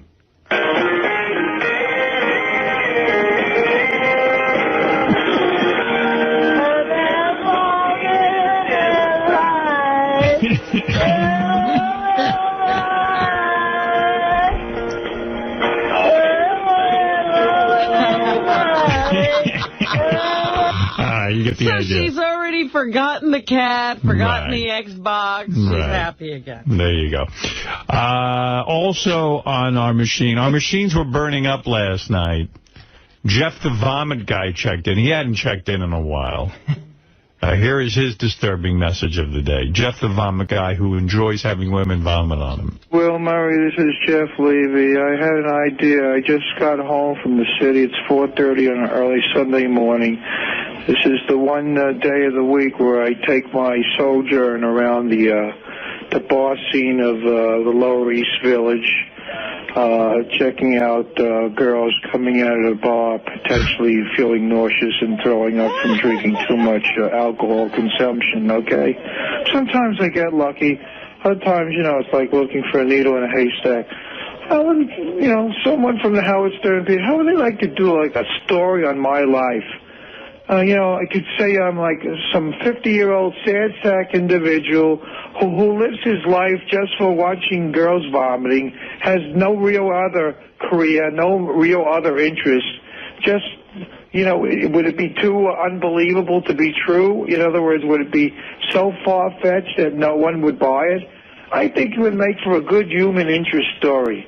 There's some guy out there who lives his life for vomit to see a hot chick vomiting when no one else feels she's attractive at vomiting. And I think it's the most erotic thing to see someone do a Roman shower, spoo forth all that liquidy, chunky vomit onto the streets of New York City. Basically, I'm standing there getting an erection inside my pants, okay? That's the only way yours truly can get turned on, by seeing a girl vomit. How about somebody doing a story on that?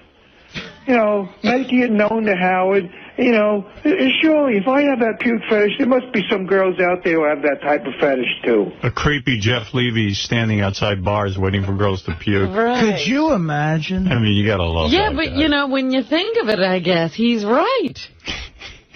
That's where you have to go. Yeah. Thank you for...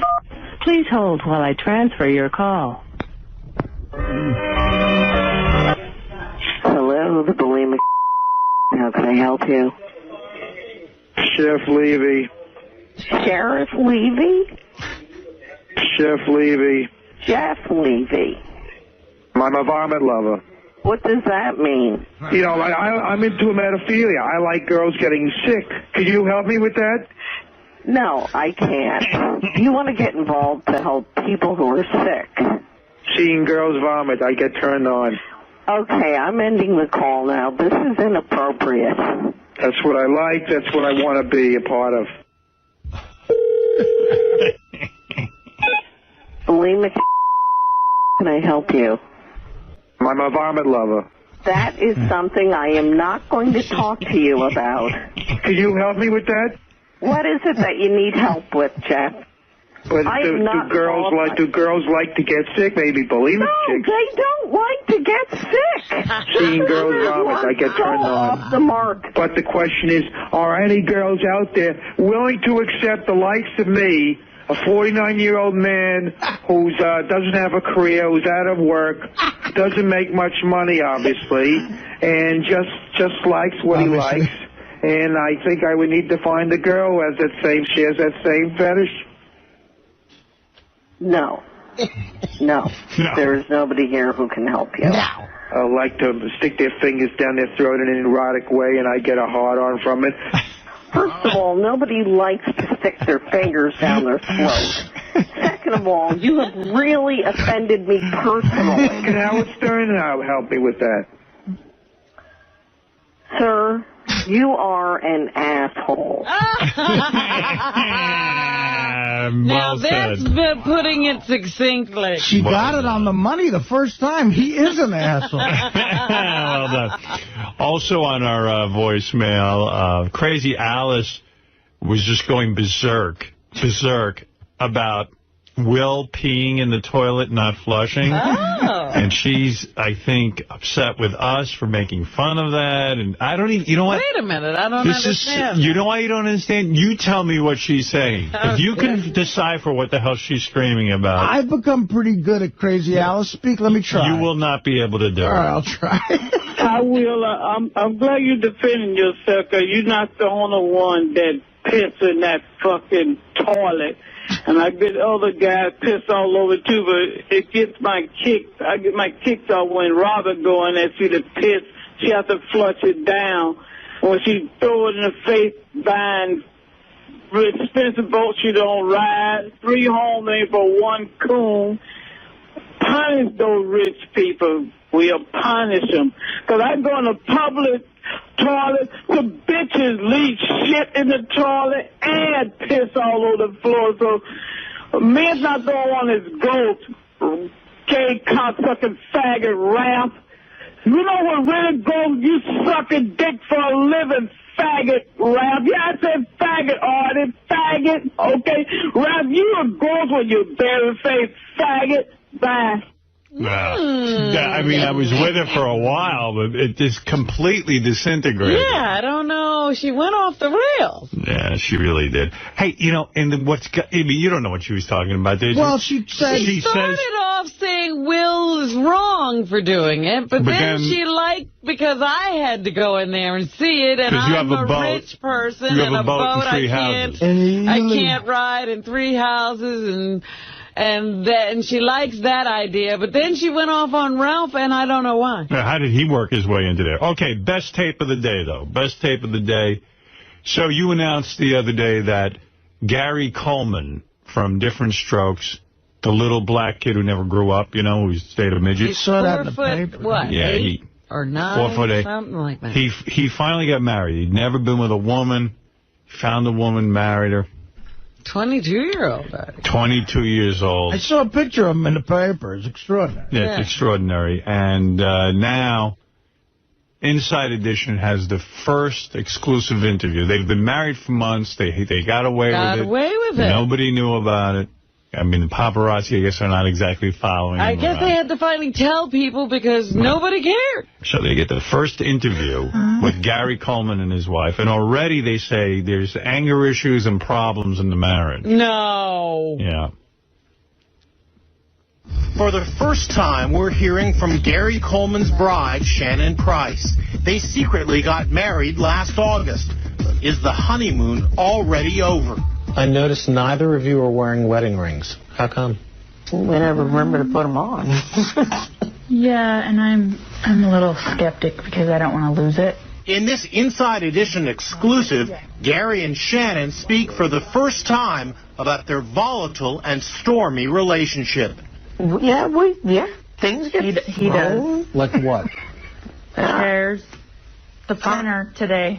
Yeah. They revealed that just hours before we arrived for the interview, there was a blowout. You threw the printer today? Yeah, I threw the printer because my agent wanted to send me a fax, and it wouldn't fax.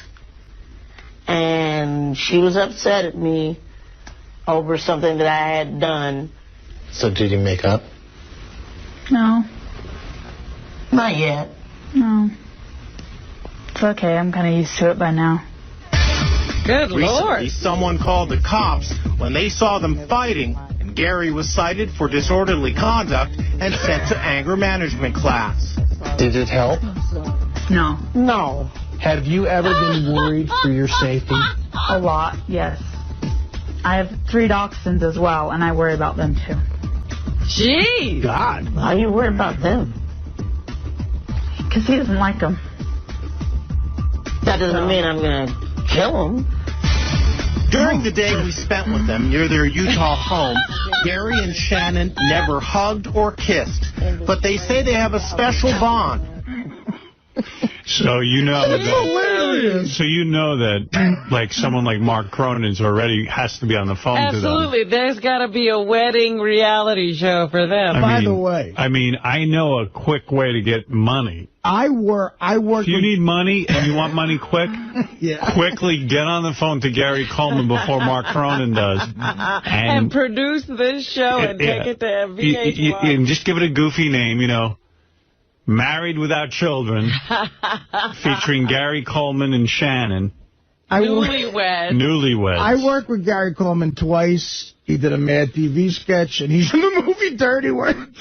And both times, there was 2 years apart, he was on the set hitting on every hot PA. I mean, really? Blatantly. Like, there was this one girl who worked at Mad TV, Tara, who was just like a 10. She was gorgeous. Right. And he, like, followed her around all day. And, like, I mean, really, seriously. And he has his assistant who's a full-grown guy who's kind of like a good-looking black guy. And I think he would use him to try to get him chicks. But I always thought he got chicks.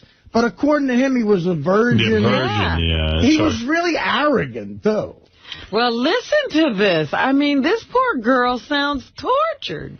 Howard, I got to tell you Can't you this. just step on him? I got to tell you this. You know, you'll probably... It's better to tell you this on the air, because I'm not stepping on anybody's toes, but you brought up Mark Cronin. Right. You'll be very interested in this. And Mark's a good guy and everything. I'm not stepping on any toes here, but right now there's a solid offer for me on the tape. Right. Do you know about this, Gary? No. Okay. No.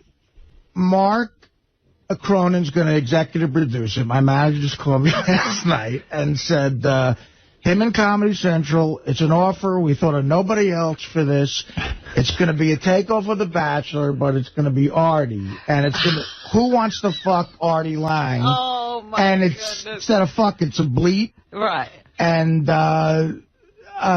it's an offer, and it would be, 10 broads, and it would be a reality show on Comedy Central, maybe 10 weeks long, whatever, right. And I don't know what kind of money, but I said that's the funniest thing I've ever heard. It sounds like you're the white Flavor Flav. Well, yeah, I'm sure that's what it is. So they compete to have sex with you, huh? Yes, who wants to bleep Artie Lange? That sounds like a solid offer. I don't know the details. I'll give you the details. Have you said no? I said yes. Have you heard no. a dollar figure?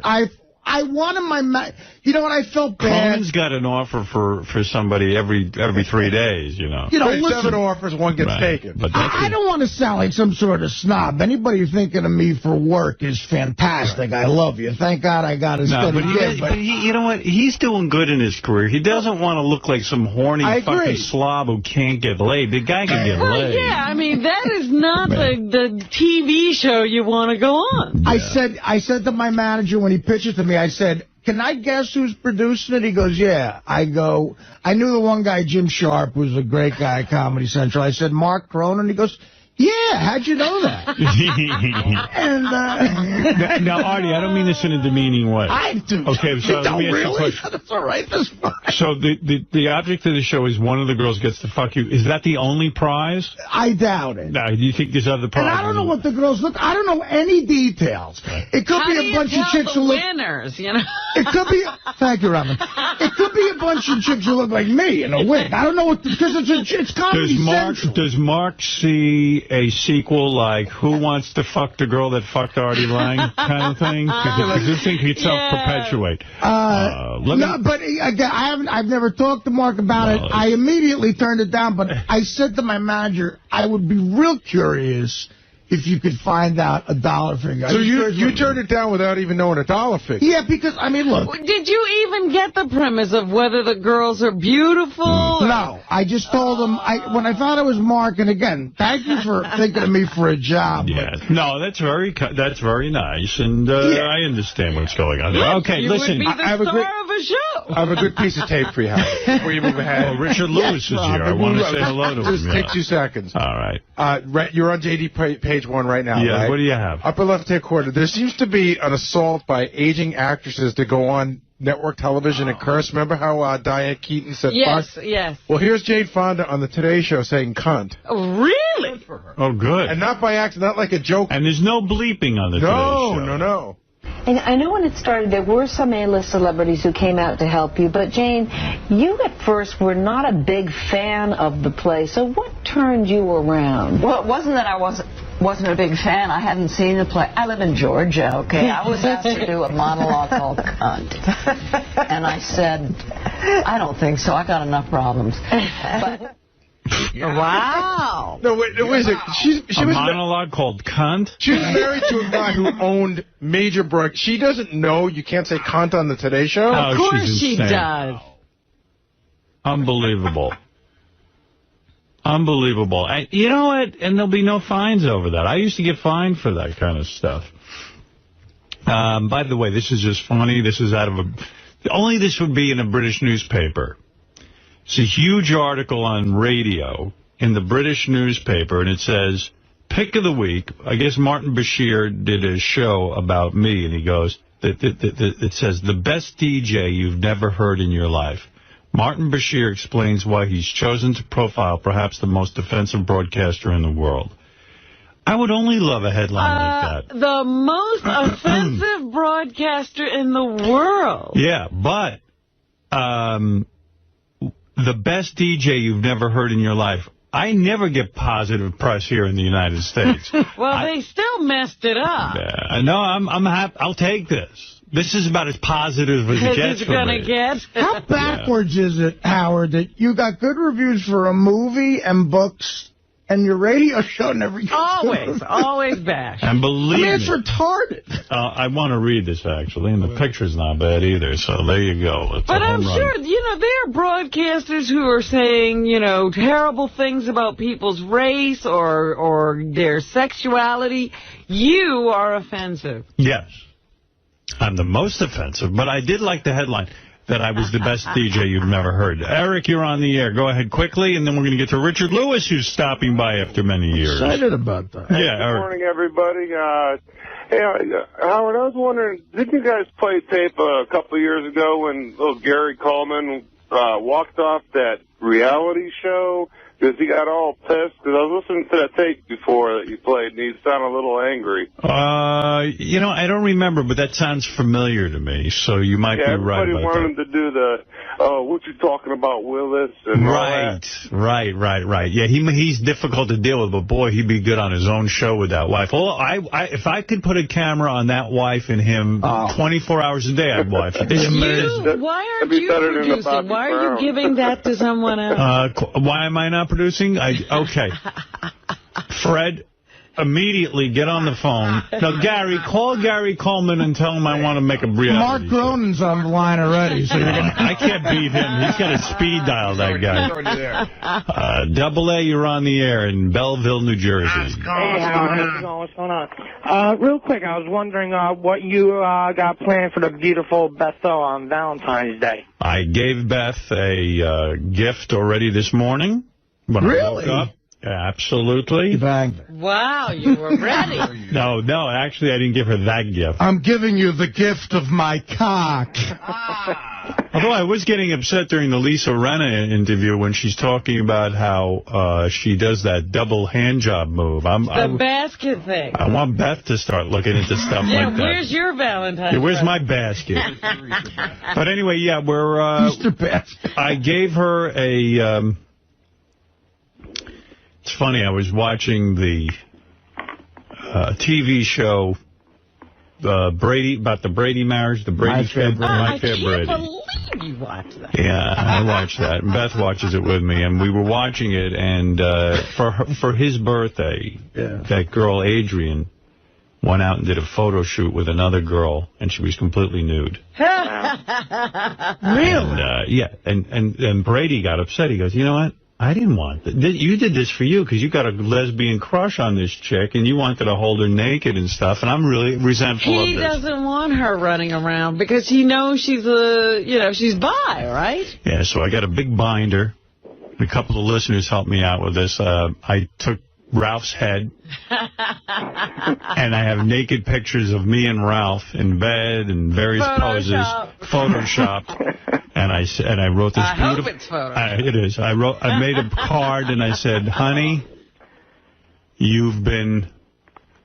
This is a gift, the best gift I could ever give you. It was everything that Adrian said to the Brady kid. And I said, you know, this is the greatest gift I can give you. Now, you and Beth watched that show together. Yes. So she would know exactly what this was you were parodying. Yes. When she opened up the book and saw me and Ralph naked, with our hands down each other's pants, and stuff like that in bed, she was laughing her ass off. Good. And I want to thank the listeners for helping me with that, because I don't know how to Photoshop for nothing. Yeah, you could never have done that. I would have actually had to go and take pictures with Ralph. Our listeners are the best Photoshoppers in the world. They certainly are.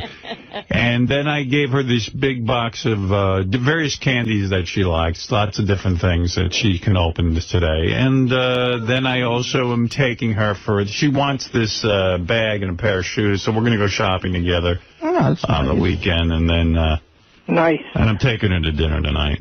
Are you, well, you got away from the over-the-top gift. Jewelry, yeah. This is a nice way to spend Valentine's. Yes, we're back to something a little more normal. Yeah. You should take her to Artie's gig on Saturday. You want to know something? We were all set to go. By the way, I have to thank you because no pressure at all. I was going to ask you if you wanted to go.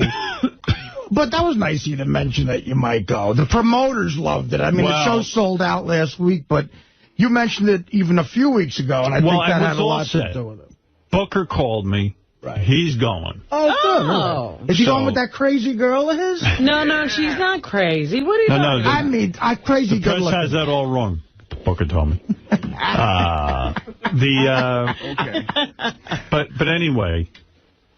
So I was going to go down there. Yeah, someone told me that. You said it again. And then I backed out, so I don't know if I'm going or what, but I really do want to get down to the Borgata. When in the commercial, they were saying Artie Lange, and they remind me they have poker tables there where you can sit and play poker. Right. And well, you're a genius, apparently. That's what they say. And you're a comedic genius, yeah. so... Say that! Who wants to miss that?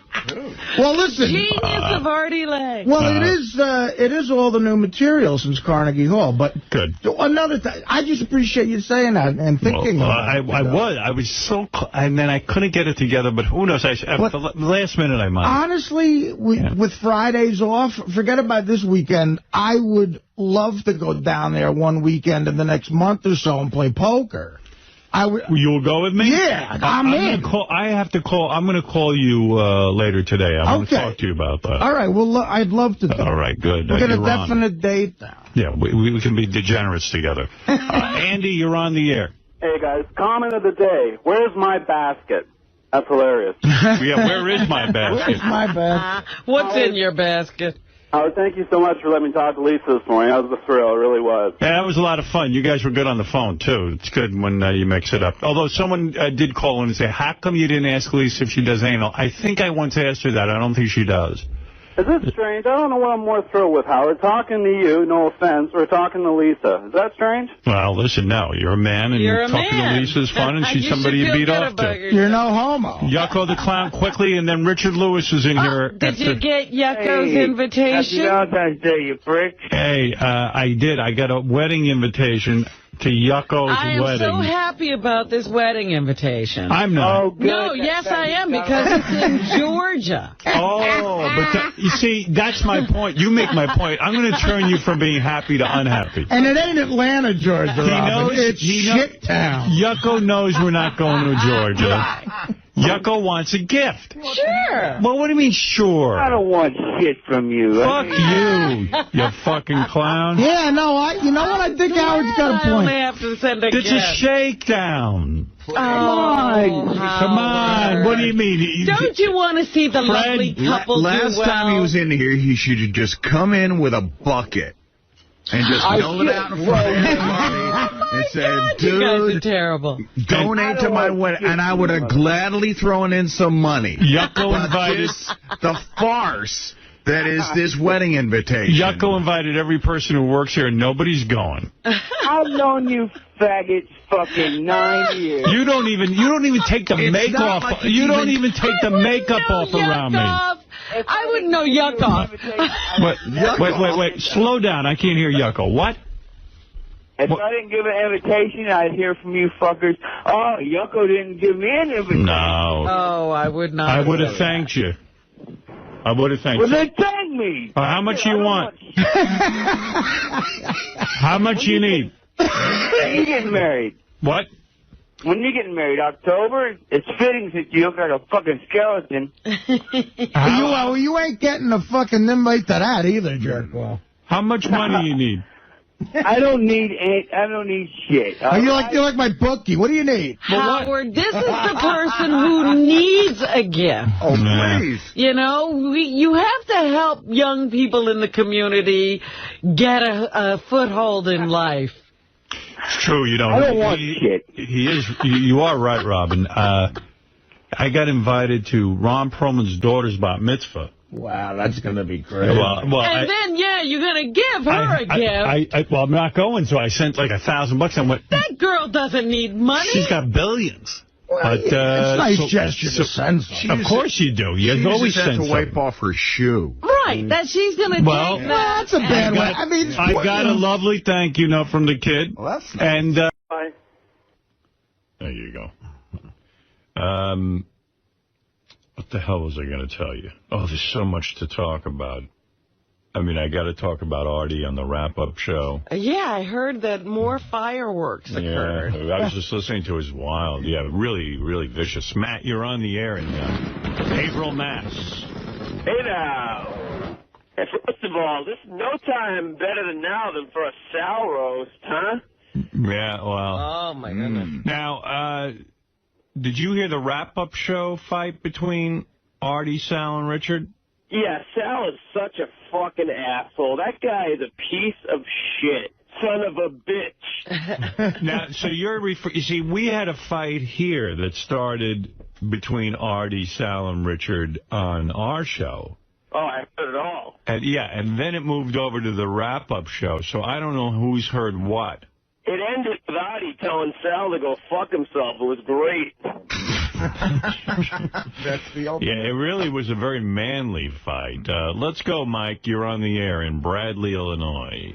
Hey now, Howard. Yeah, I listened to the wrap-up show, and actually Gary came up with a really good idea on having them compete over who could have the best bit. But I got to tell you, though, I love Artie. There's no way I'll ever take sides with Sal. But, I never thought I'd have to see the day where I have to choose sides on it. You know what I mean? It's very disappointing to me that Sal would act like that to a guy who has contributed so much to the show, you know. Yeah, well, I didn't hear the fight. I just started listening to it this morning, and I'll play it for you. Yeah, because I was going to say, some of us are still out of the loop. We don't know where this went after the show. I would like to get to the bottom of it today and hear it. I don't know that it could ever be resolved. Here's the thing. I mean, Artie called Sal a coon-faced motherfucker, I believe. Coon-face. Raccoon face.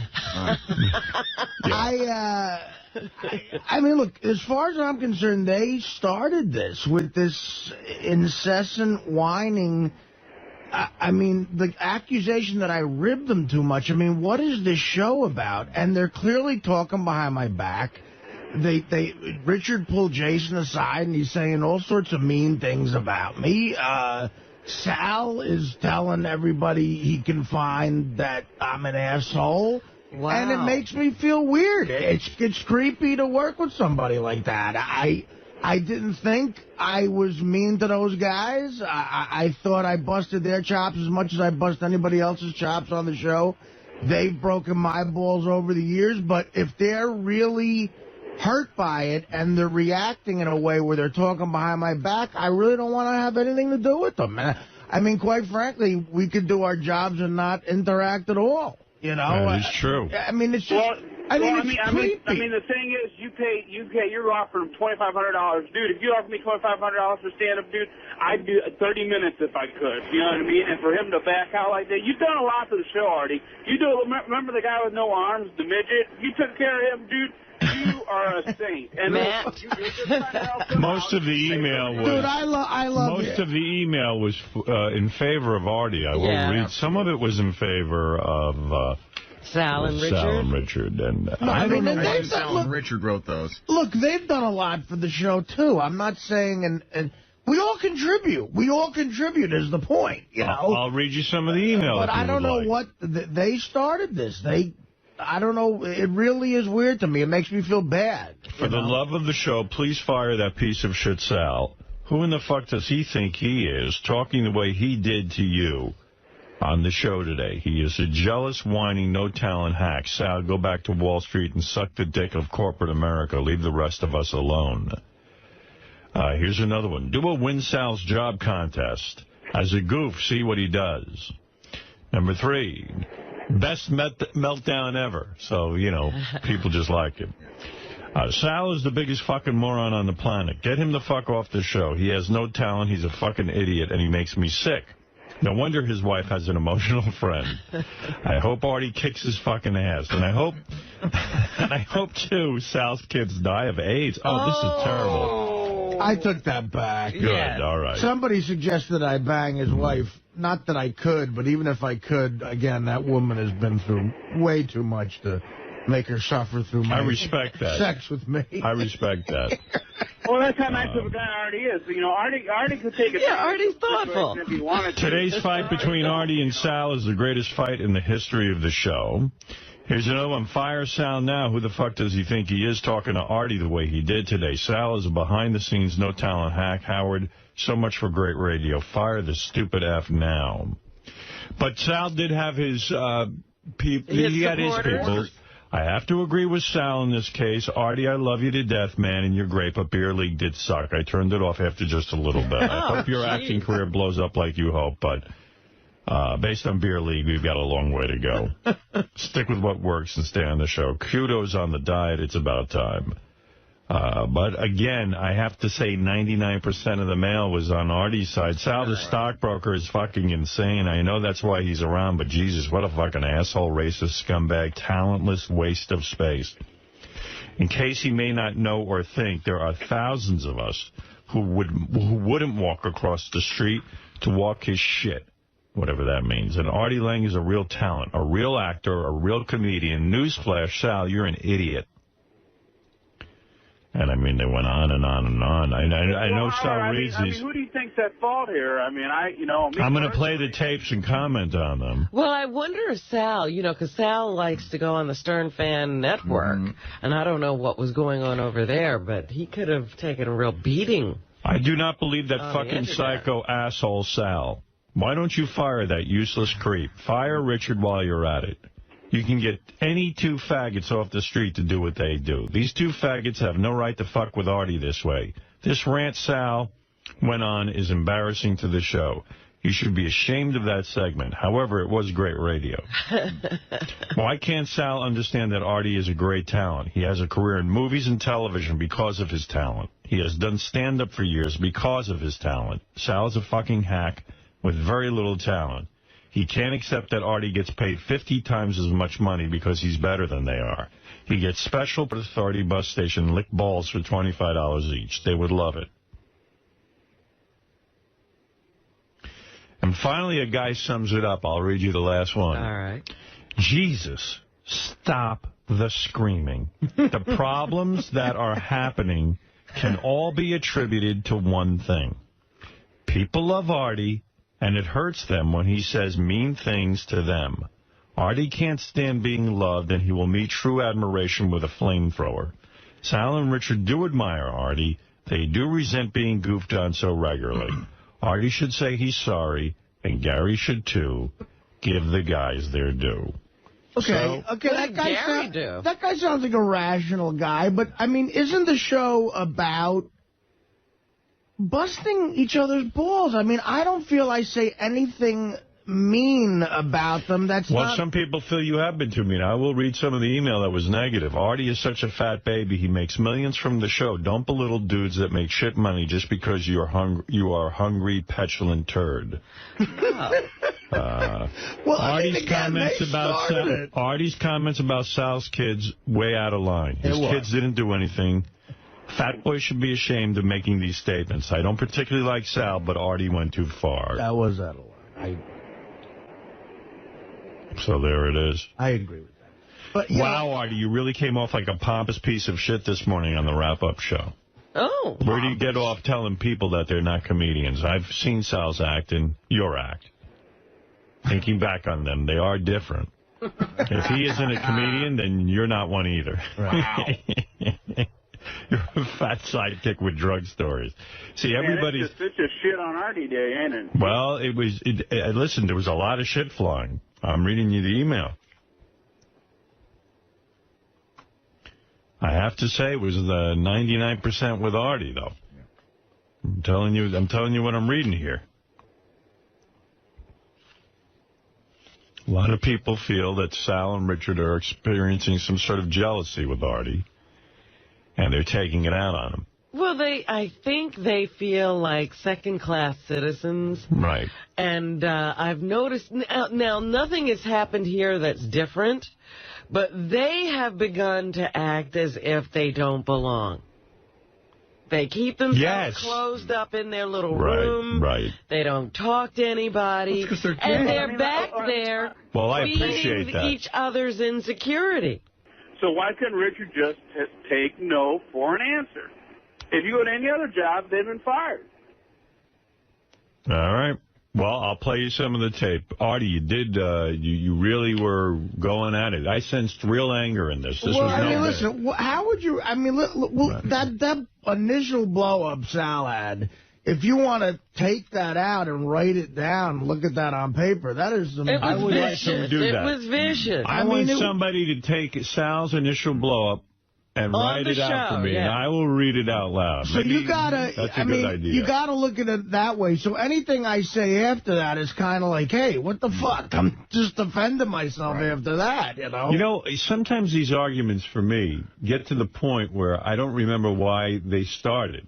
Right. Like, you know, they just kind of happen. Well, it was a conversation on the wrap-up show the day before about Artie getting special treatment. And then that started. And then they kitchen sinked everything. They put every gripe that they had against Artie, they piled on that day. It was, this was wrong with Artie, that was wrong with Artie. So Artie had nothing to do. No one's gotten your opinion on this, and that's mainly because we usually forget you're here. Wow. But now that you've chimed in, I'm calling for a Fred segment on it. Hold on, let me see if I can find that theme music. I mean, there's no sense in... I'll give you a 2 for today, too. This is great. All right. Thank you. As long as we're playing here, let's do it right. I can't wait. Fred's going to weigh in on this. He's a Fred, he's wonderful Fred. He's a Fred, he's wonderful Fred. He's a Fred, he's wonderful Fred. He's a Fred, he's wonderful Fred. He's a Fred, he's wonderful Fred. He's a Fred, he's wonderful Fred. He's a Fred, he's wonderful Fred. He's wonderful, wonderful Fred. Thanks to Joey Pajamas for that theme. Yeah. Beautiful theme. Legendary. All right. Fred, please tell us, what are you thinking? Did you hear the wrap-up show clips? Would you like I did hear the wrap-up show clips, and I don't want to comment on those as of yet. But taking it from when Sal walked in and the clips and everything like that, it started off with one conversation, and as the conversation kept evolving, Sal kept letting out more and more stuff that he was mad at Artie about. And that was unfair. I mean, if Artie's getting special treatment, then just focus on that. He took it to, like even the score about, like him, maybe not being nice to him, ribbing on him and whatever. What they forget is Artie's a comedian. Well, be angry with me if Artie's getting special treatment. Yeah, but no, they're just angry at Artie. At that point, they're taking anything they can to get their point across. Artie is a comedian. I mean, when he does the stuff with, high-pitched Mike, high-pitched Mike is getting cranked up, but you can clearly see, and at least I can see it, that Artie's just goofing with him. And I think that's what it started with yesterday, but these guys just kept going and going and there going. was real anger. And then when Sal got into that thing about saying, like, Artie was shit on Mad TV and that his movie sucked, that was, number one, it was all lies. And it was just mean. And at that point, Artie had no recourse except to, like, go at him. Sounds to me like you're endorsing Artie. I'm endorsing Artie on this one. Yeah. It's never really clear to me what Fred is going to come out with. I got that out of him. Yeah. No, I'm saying I didn't know where he stood. He was taking a guess, and he guessed right. But it was always acting like, whatever. It's like, look, Howard, I feel it was interesting to hear what Fred had to say. Absolutely. Yeah, no. And by the way, I'm glad and by the way, speaking of wackos, I think Seinfeld is the wacko, so there you go. All right, there you go. Oh, that's my opinion. Fred giving us 2 opinions. He said it would be a 2 for today. I usually limit him to 1, but... Can I tell you why I think he's a wacko? All right. All right, there you go. He's America's sweetheart, and yet here's the guy that was dating a 17-year-old high school student. And also, he stole another guy's wife when she just came back from a honeymoon. What kind of normal guy does that? What were the details of that? Is that basically what happened? That's exactly what happened. Got married, went on her honeymoon. They got married in June. She came back. She cut her honeymoon short by a week. Right. She was in Italy. She came back. He was at a sports club. It was a gym because apparently he liked to trot his girls to this particular sports club. And that's where he met her. I know the sports club because I was there while all this happened. And I've heard stories because I go to that. Yeah, I go to that sports club. So he was sort of whining and dining her. Oh yeah, he had his sights set on her. He wanted what he shouldn't have. And so I guess she couldn't get out of the wedding. She went through with it, went on the honeymoon, and then cut it short, came back, and never saw her husband apparently again. she was the one that was like hawking this guy, Niederlander, to get married. Right. He wasn't so sure he wanted to marry her. But she kept going, come on, let's get married. Come on, let's get married. Come on, let's get married. They got married. They went on the honeymoon. She came back. She dumped him. Went with Seinfeld. And publicly humiliated him, basically. Well, Fred on fire today with opinions, and certainly Seinfeld's the wacko, and Artie's innocent. I agree with Fred on both counts. All right, Fred, you've even gotten Ron. 2 for 2. Good for you, Fred. A good segment, I guess. Listen, but the other thing is, it's like, look, Howard, I think you were being nice to me yesterday and saying, like, I came here with some major show business career. Whether it was major or not, you had a career. It was a career. But the other thing is, no, of course it wasn't. I made a good money. I did all right. But I didn't come in here with an attitude like I did have a major career. You know what I mean? I didn't. Right. They're sort of projecting that on me like what evidence do they have that I came in here going, listen, guys. Well, why don't I play the clips? It's your luckiest day ever. Right, because you get to work with me. I came in here as humble as I still am now and as just as appreciative as I am now. But, Artie, why don't I play the clips now? And then, who knows, Fred might even comment some more. You don't know. Yes. Or Fred could change his mind. That's right. My mind. That's right. No, well, listen, again, I'm pretty confident I'm going to stay right there. My only defense about whatever I say is that Sal continues to say brutal shit. And the other thing that comes out is Richard is pulling people aside and talking about me. That is just creepy, and I don't want to deal with... I don't want any, like, office politics like that. It's awful. I don't want to deal with that. David, you're on the air. Go ahead. Hey, what's up, guys? Hey. I'm kind of on the side with Sal Richard on this one, Artie, man. I love you, but it seems to me that you were a little out of line. I agree that... I wish your phone was better. I like you, but I wish your phone was better. Oh, I'm sorry, man. Can you hear me? Yeah, it's just breaking up We just heard that you're from me, right? No, man. I'm on the side of Sal Richard on this one. You were a little out of line on the wrap-up show yesterday, dude. Okay, but listen, I'm saying, did you hear what Sal said to me on the air? I mean, come on. I did. I agree with Sal was a little out of line with things, but you seem to me like to be like a little bit of a baby, and somebody's like, am I a real comedian or aren't I? And you had to, like, scream and yell your way home that who is a comedian and who isn't. All right. I mean, well, listen, okay. The conversation got there because it got ugly. I'm not proud of it. Lee, you're on the air. Hi, how y'all doing tonight? Hey, you know, everything that Artie said was right, but it doesn't change the fact that the three of them have provided me with more belly laughs on the history of the show than anyone else. And, you know, I mean... Well, that's true, so maybe the three of them are... Hey, he's almost drawing the Three Stooges analogy, Artie. You're Mo, and those two are Larry and Curly. This is the very first Three Stooges analogy I've been involved with where I'm not Curly. Good for you. You've been elevated. Right. What is it, Jason, who is very much involved in this whole... you were the guy who actually told Artie what Richard was saying behind his back. And there's some people in an email that are actually angry with Jason because they think he kind of does these weasel moves. I do. I felt horrible. Liked his moves. Thank you. Yes. No, I really did. It was a weasel move, yes.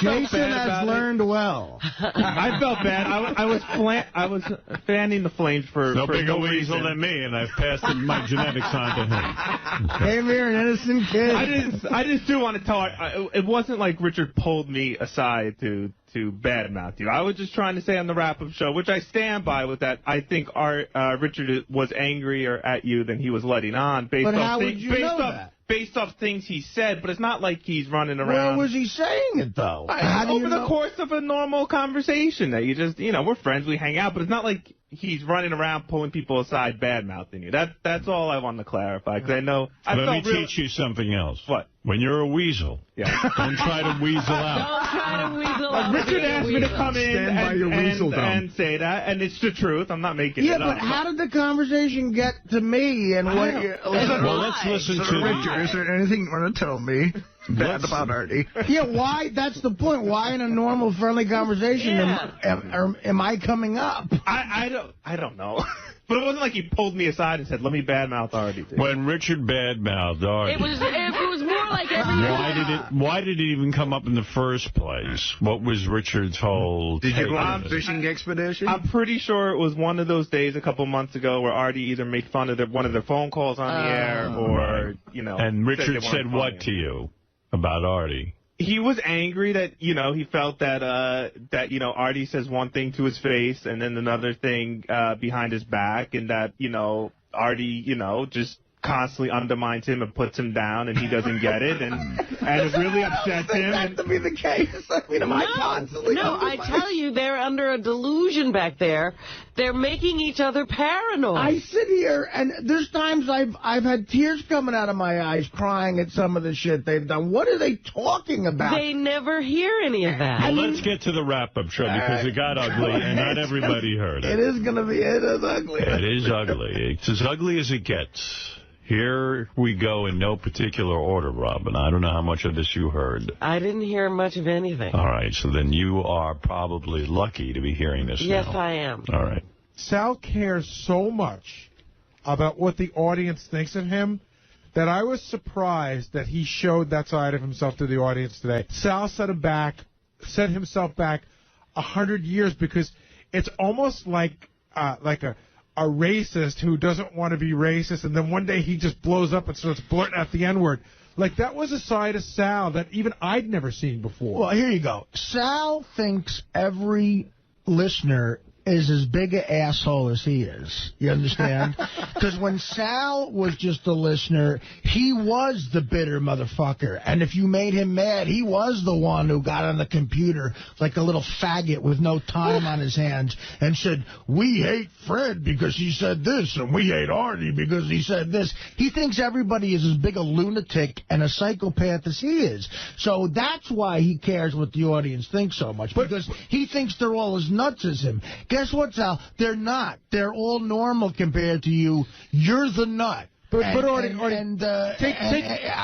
find him to be, I never thought he was funny. I think he's a winner of a radio contest that we let come on the show. He's willing to blow Richard and make phony phone calls. He's nothingness. Well, then it escalated. There you go. I'm just going to play them. That was before Sal got there. Wow. Yeah, you gave it to him good, and then Sal finally came in to defend himself, and then it got even better. It's so funny how Sal, this is another example of how he wants to be in the comedy community so long. A middler, Sal doesn't know what the fuck a middler is, more than he knows what ammonia is. He's not a comedian. He's not a comedian. He's not. He's not. I don't care what. I mean, then that's me being truthful. And, I mean, look, he can have those opinions all he wants about my comedy, but would it hurt me? Like, it would hurt me more if Bob Levy felt that than it did Sal. If Sal was going to critique my... Like, say I became a swindling, dishonest stockbroker, and I wanted to milk people out of money, and I wasn't educated, and I somehow passed a Series 7 test because I paid somebody off or I cheated, and married a chick way hotter than I should have, and somehow had children with her, and then embarrassed her in life. If I was that guy and he insulted that lifestyle... Like you said, you're horrible at swindling people. You're a horrible, phony stockbroker. Then I'd be upset because that's something he's an expert at. I'll go on the record right now. I'm not angry at all. I think Sal is not angry. He's not funny. He's not talented on any level. He's a horrible stand-up comic. And the reason the reason he got mad at Nick DiPaolo and blew up at him that one time is because Nick looked at him. Like, you got to understand, a guy like Nick, he's not as famous as Sal because Sal's on this show.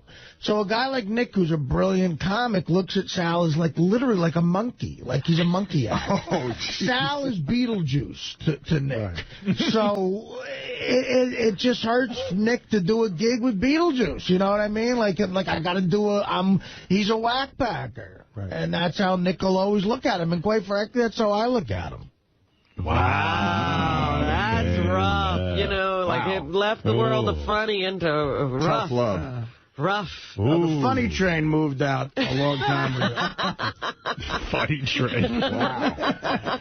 Mean train has pulled in. Let's keep going with it. What the hell? You were on fire. Sal does come into the argument eventually. I'm not an angry guy. This is Richard, his wife. Oh. I'm not an angry guy. I get annoyed. You're passive-aggressive. Well, listen, dude. Listen, just stay clear of me. I don't want to talk to you two anymore. I really don't. Because I don't like you guys either. How's that sound? I never said I don't like you. No, I don't like you or Sal. So from this day on, stay clear of me. And we won't have any trouble. Like the Godfather. And if you write a song parody about me, I may take my jabs again. What, I can't say that I get a little annoyed when you rag That's not what Jason's saying, and quite frankly, I believe what Jason's saying. Well, what did I say then? Do you want me to go into it? Go ahead, man. Yeah. It's out on the table. He first of all, he gets insanely angry, when you guys take a swipe at his comedy, and he'll just go on and on about it.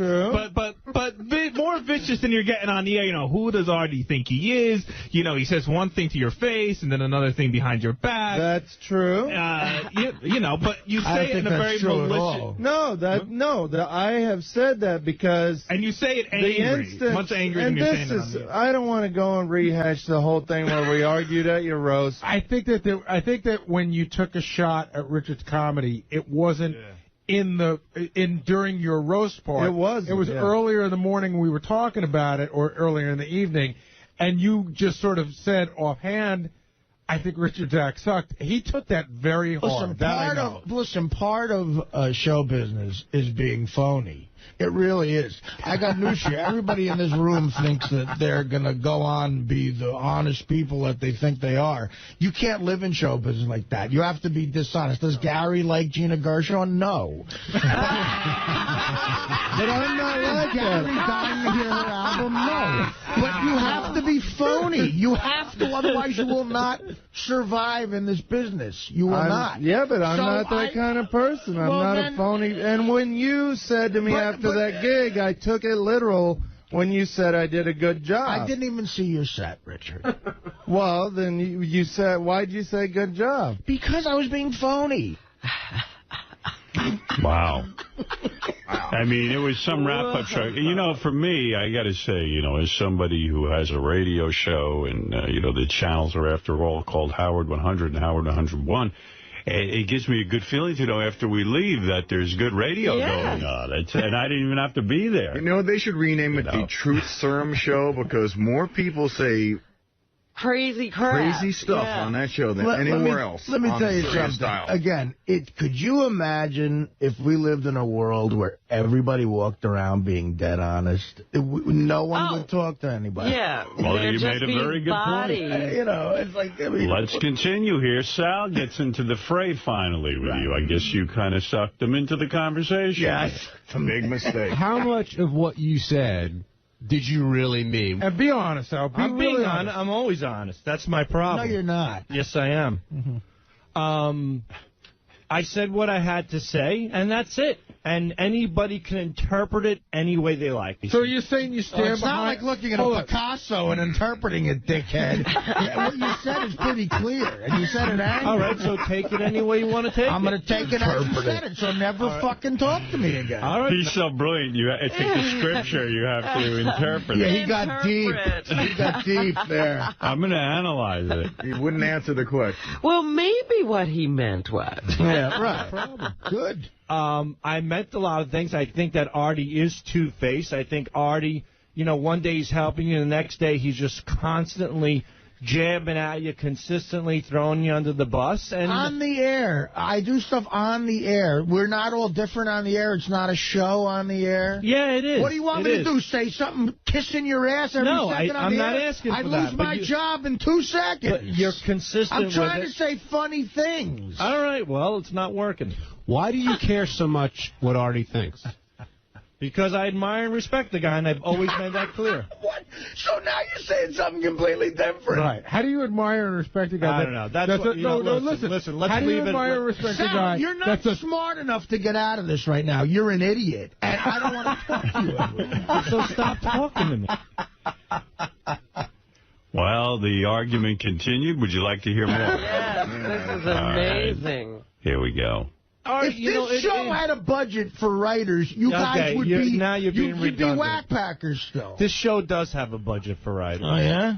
Barely. See, that's the thing, Artie. You don't know what we write. We're on Lotus What Notes do you every write? day. I've seen you guys write.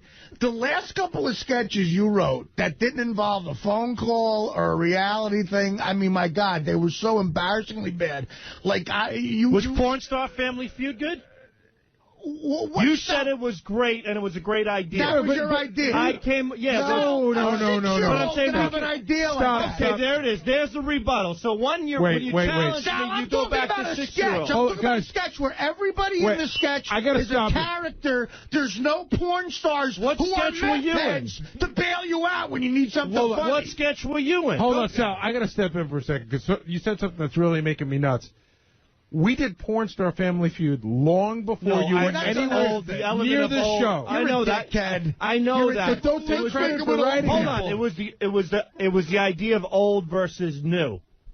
That's the idea. But I think sketch. I'm talking about full sketch. I want you to bring out every full sketch. I don't know. That's what a real writer does. That's what a real writer does. A real writer doesn't fucking make phony phone calls and say cunt when someone answers the phone. We don't work for Mad TV. We don't do sketch writing.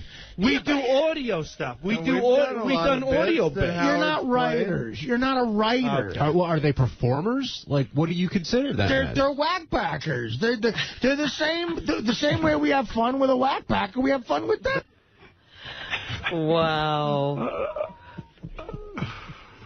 What do you? So, Artie, is it real? Was there any détente yesterday, No. or are you three not talking to her? Right now, I'm not. Right now, I don't want to talk to them. No. Right. I don't want to see them. What will happen when you walk outside, let's say during a break to go to the bathroom or something? And you see them in the hall. Right. What will you do? I don't know.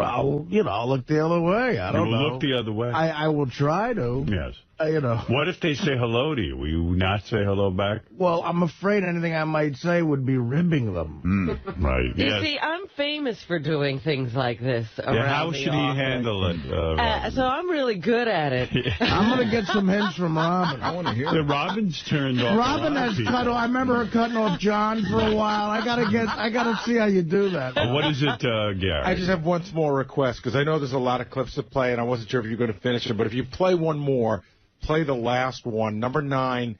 This is how the show ended. This is the last 2 minutes of the show. All right. It has nothing to do with stand-up. It's about everything on the show. We're constantly being berated by him, so after a while, it festers in you, and I blew up today. And I'm not constantly being berated by you through, like, dumb song parodies or bits or stupid shit like that. Yeah, but to me, that there's a little bit more talent behind that with being creative.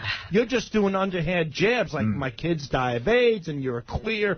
There's nothing there. I mean, there's no substance. You're the man who wrote the line, I hope your father falls off a ladder. You have to make it interesting. If I wrote something lame, it wouldn't be on the air. I mean, you're talking about it now because it's controversial. You have to make it interesting. So what I do doesn't take talent talking on the mic all It does, day? of course it does. But I'm saying that we constantly feel that you constantly jab. And guess what? I'm not going to stop doing it. So I don't want to talk to you anymore. I don't like the two of you. Fine. I said I blew up, and I blew up. I'm moving on.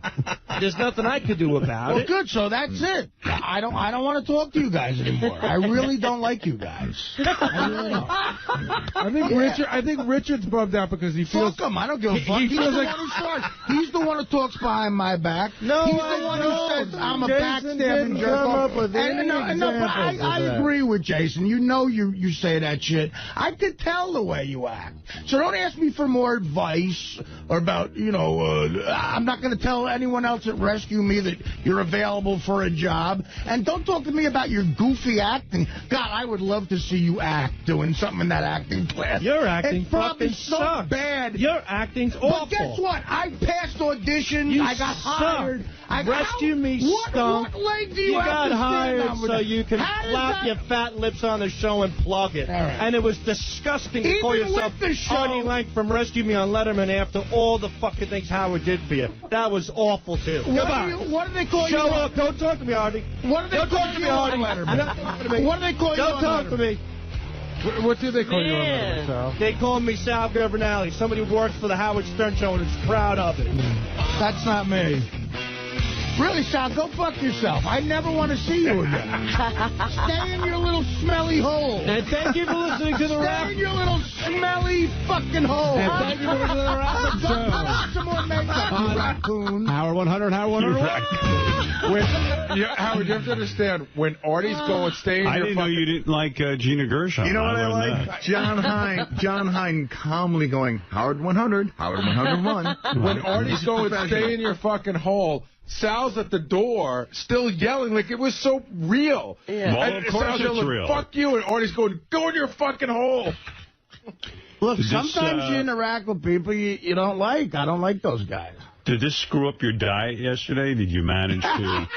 Were you so upset that you had to start eating? I thought about that, too. You know what? No, I actually stayed on it. Good. Yeah. You're going to show them. That's the most important. That's right. Good for you. Doing it for them. Wow. Well, actually, there was one or two more clips. I don't know if you want to hear them. I mean, that was amazing. Yeah, that was good stuff. I have one here called Sal and the Power of the Show. Okay. And then I have another one, Bob Levy on Who is a Comedian. Oh, Bob Levy on Who is a Comedian. Levy went to the mic. This is classic Levy. Right. Levy went to the mic, Howard, and the first 10 seconds, no one knew what he said. All right, let's hear it. Bob, you work with both these guys on the road. Where do you assess this? Is Sal not a comedian? Okay, Artie comes from like this, from us that we're comedians. We talk about comedians.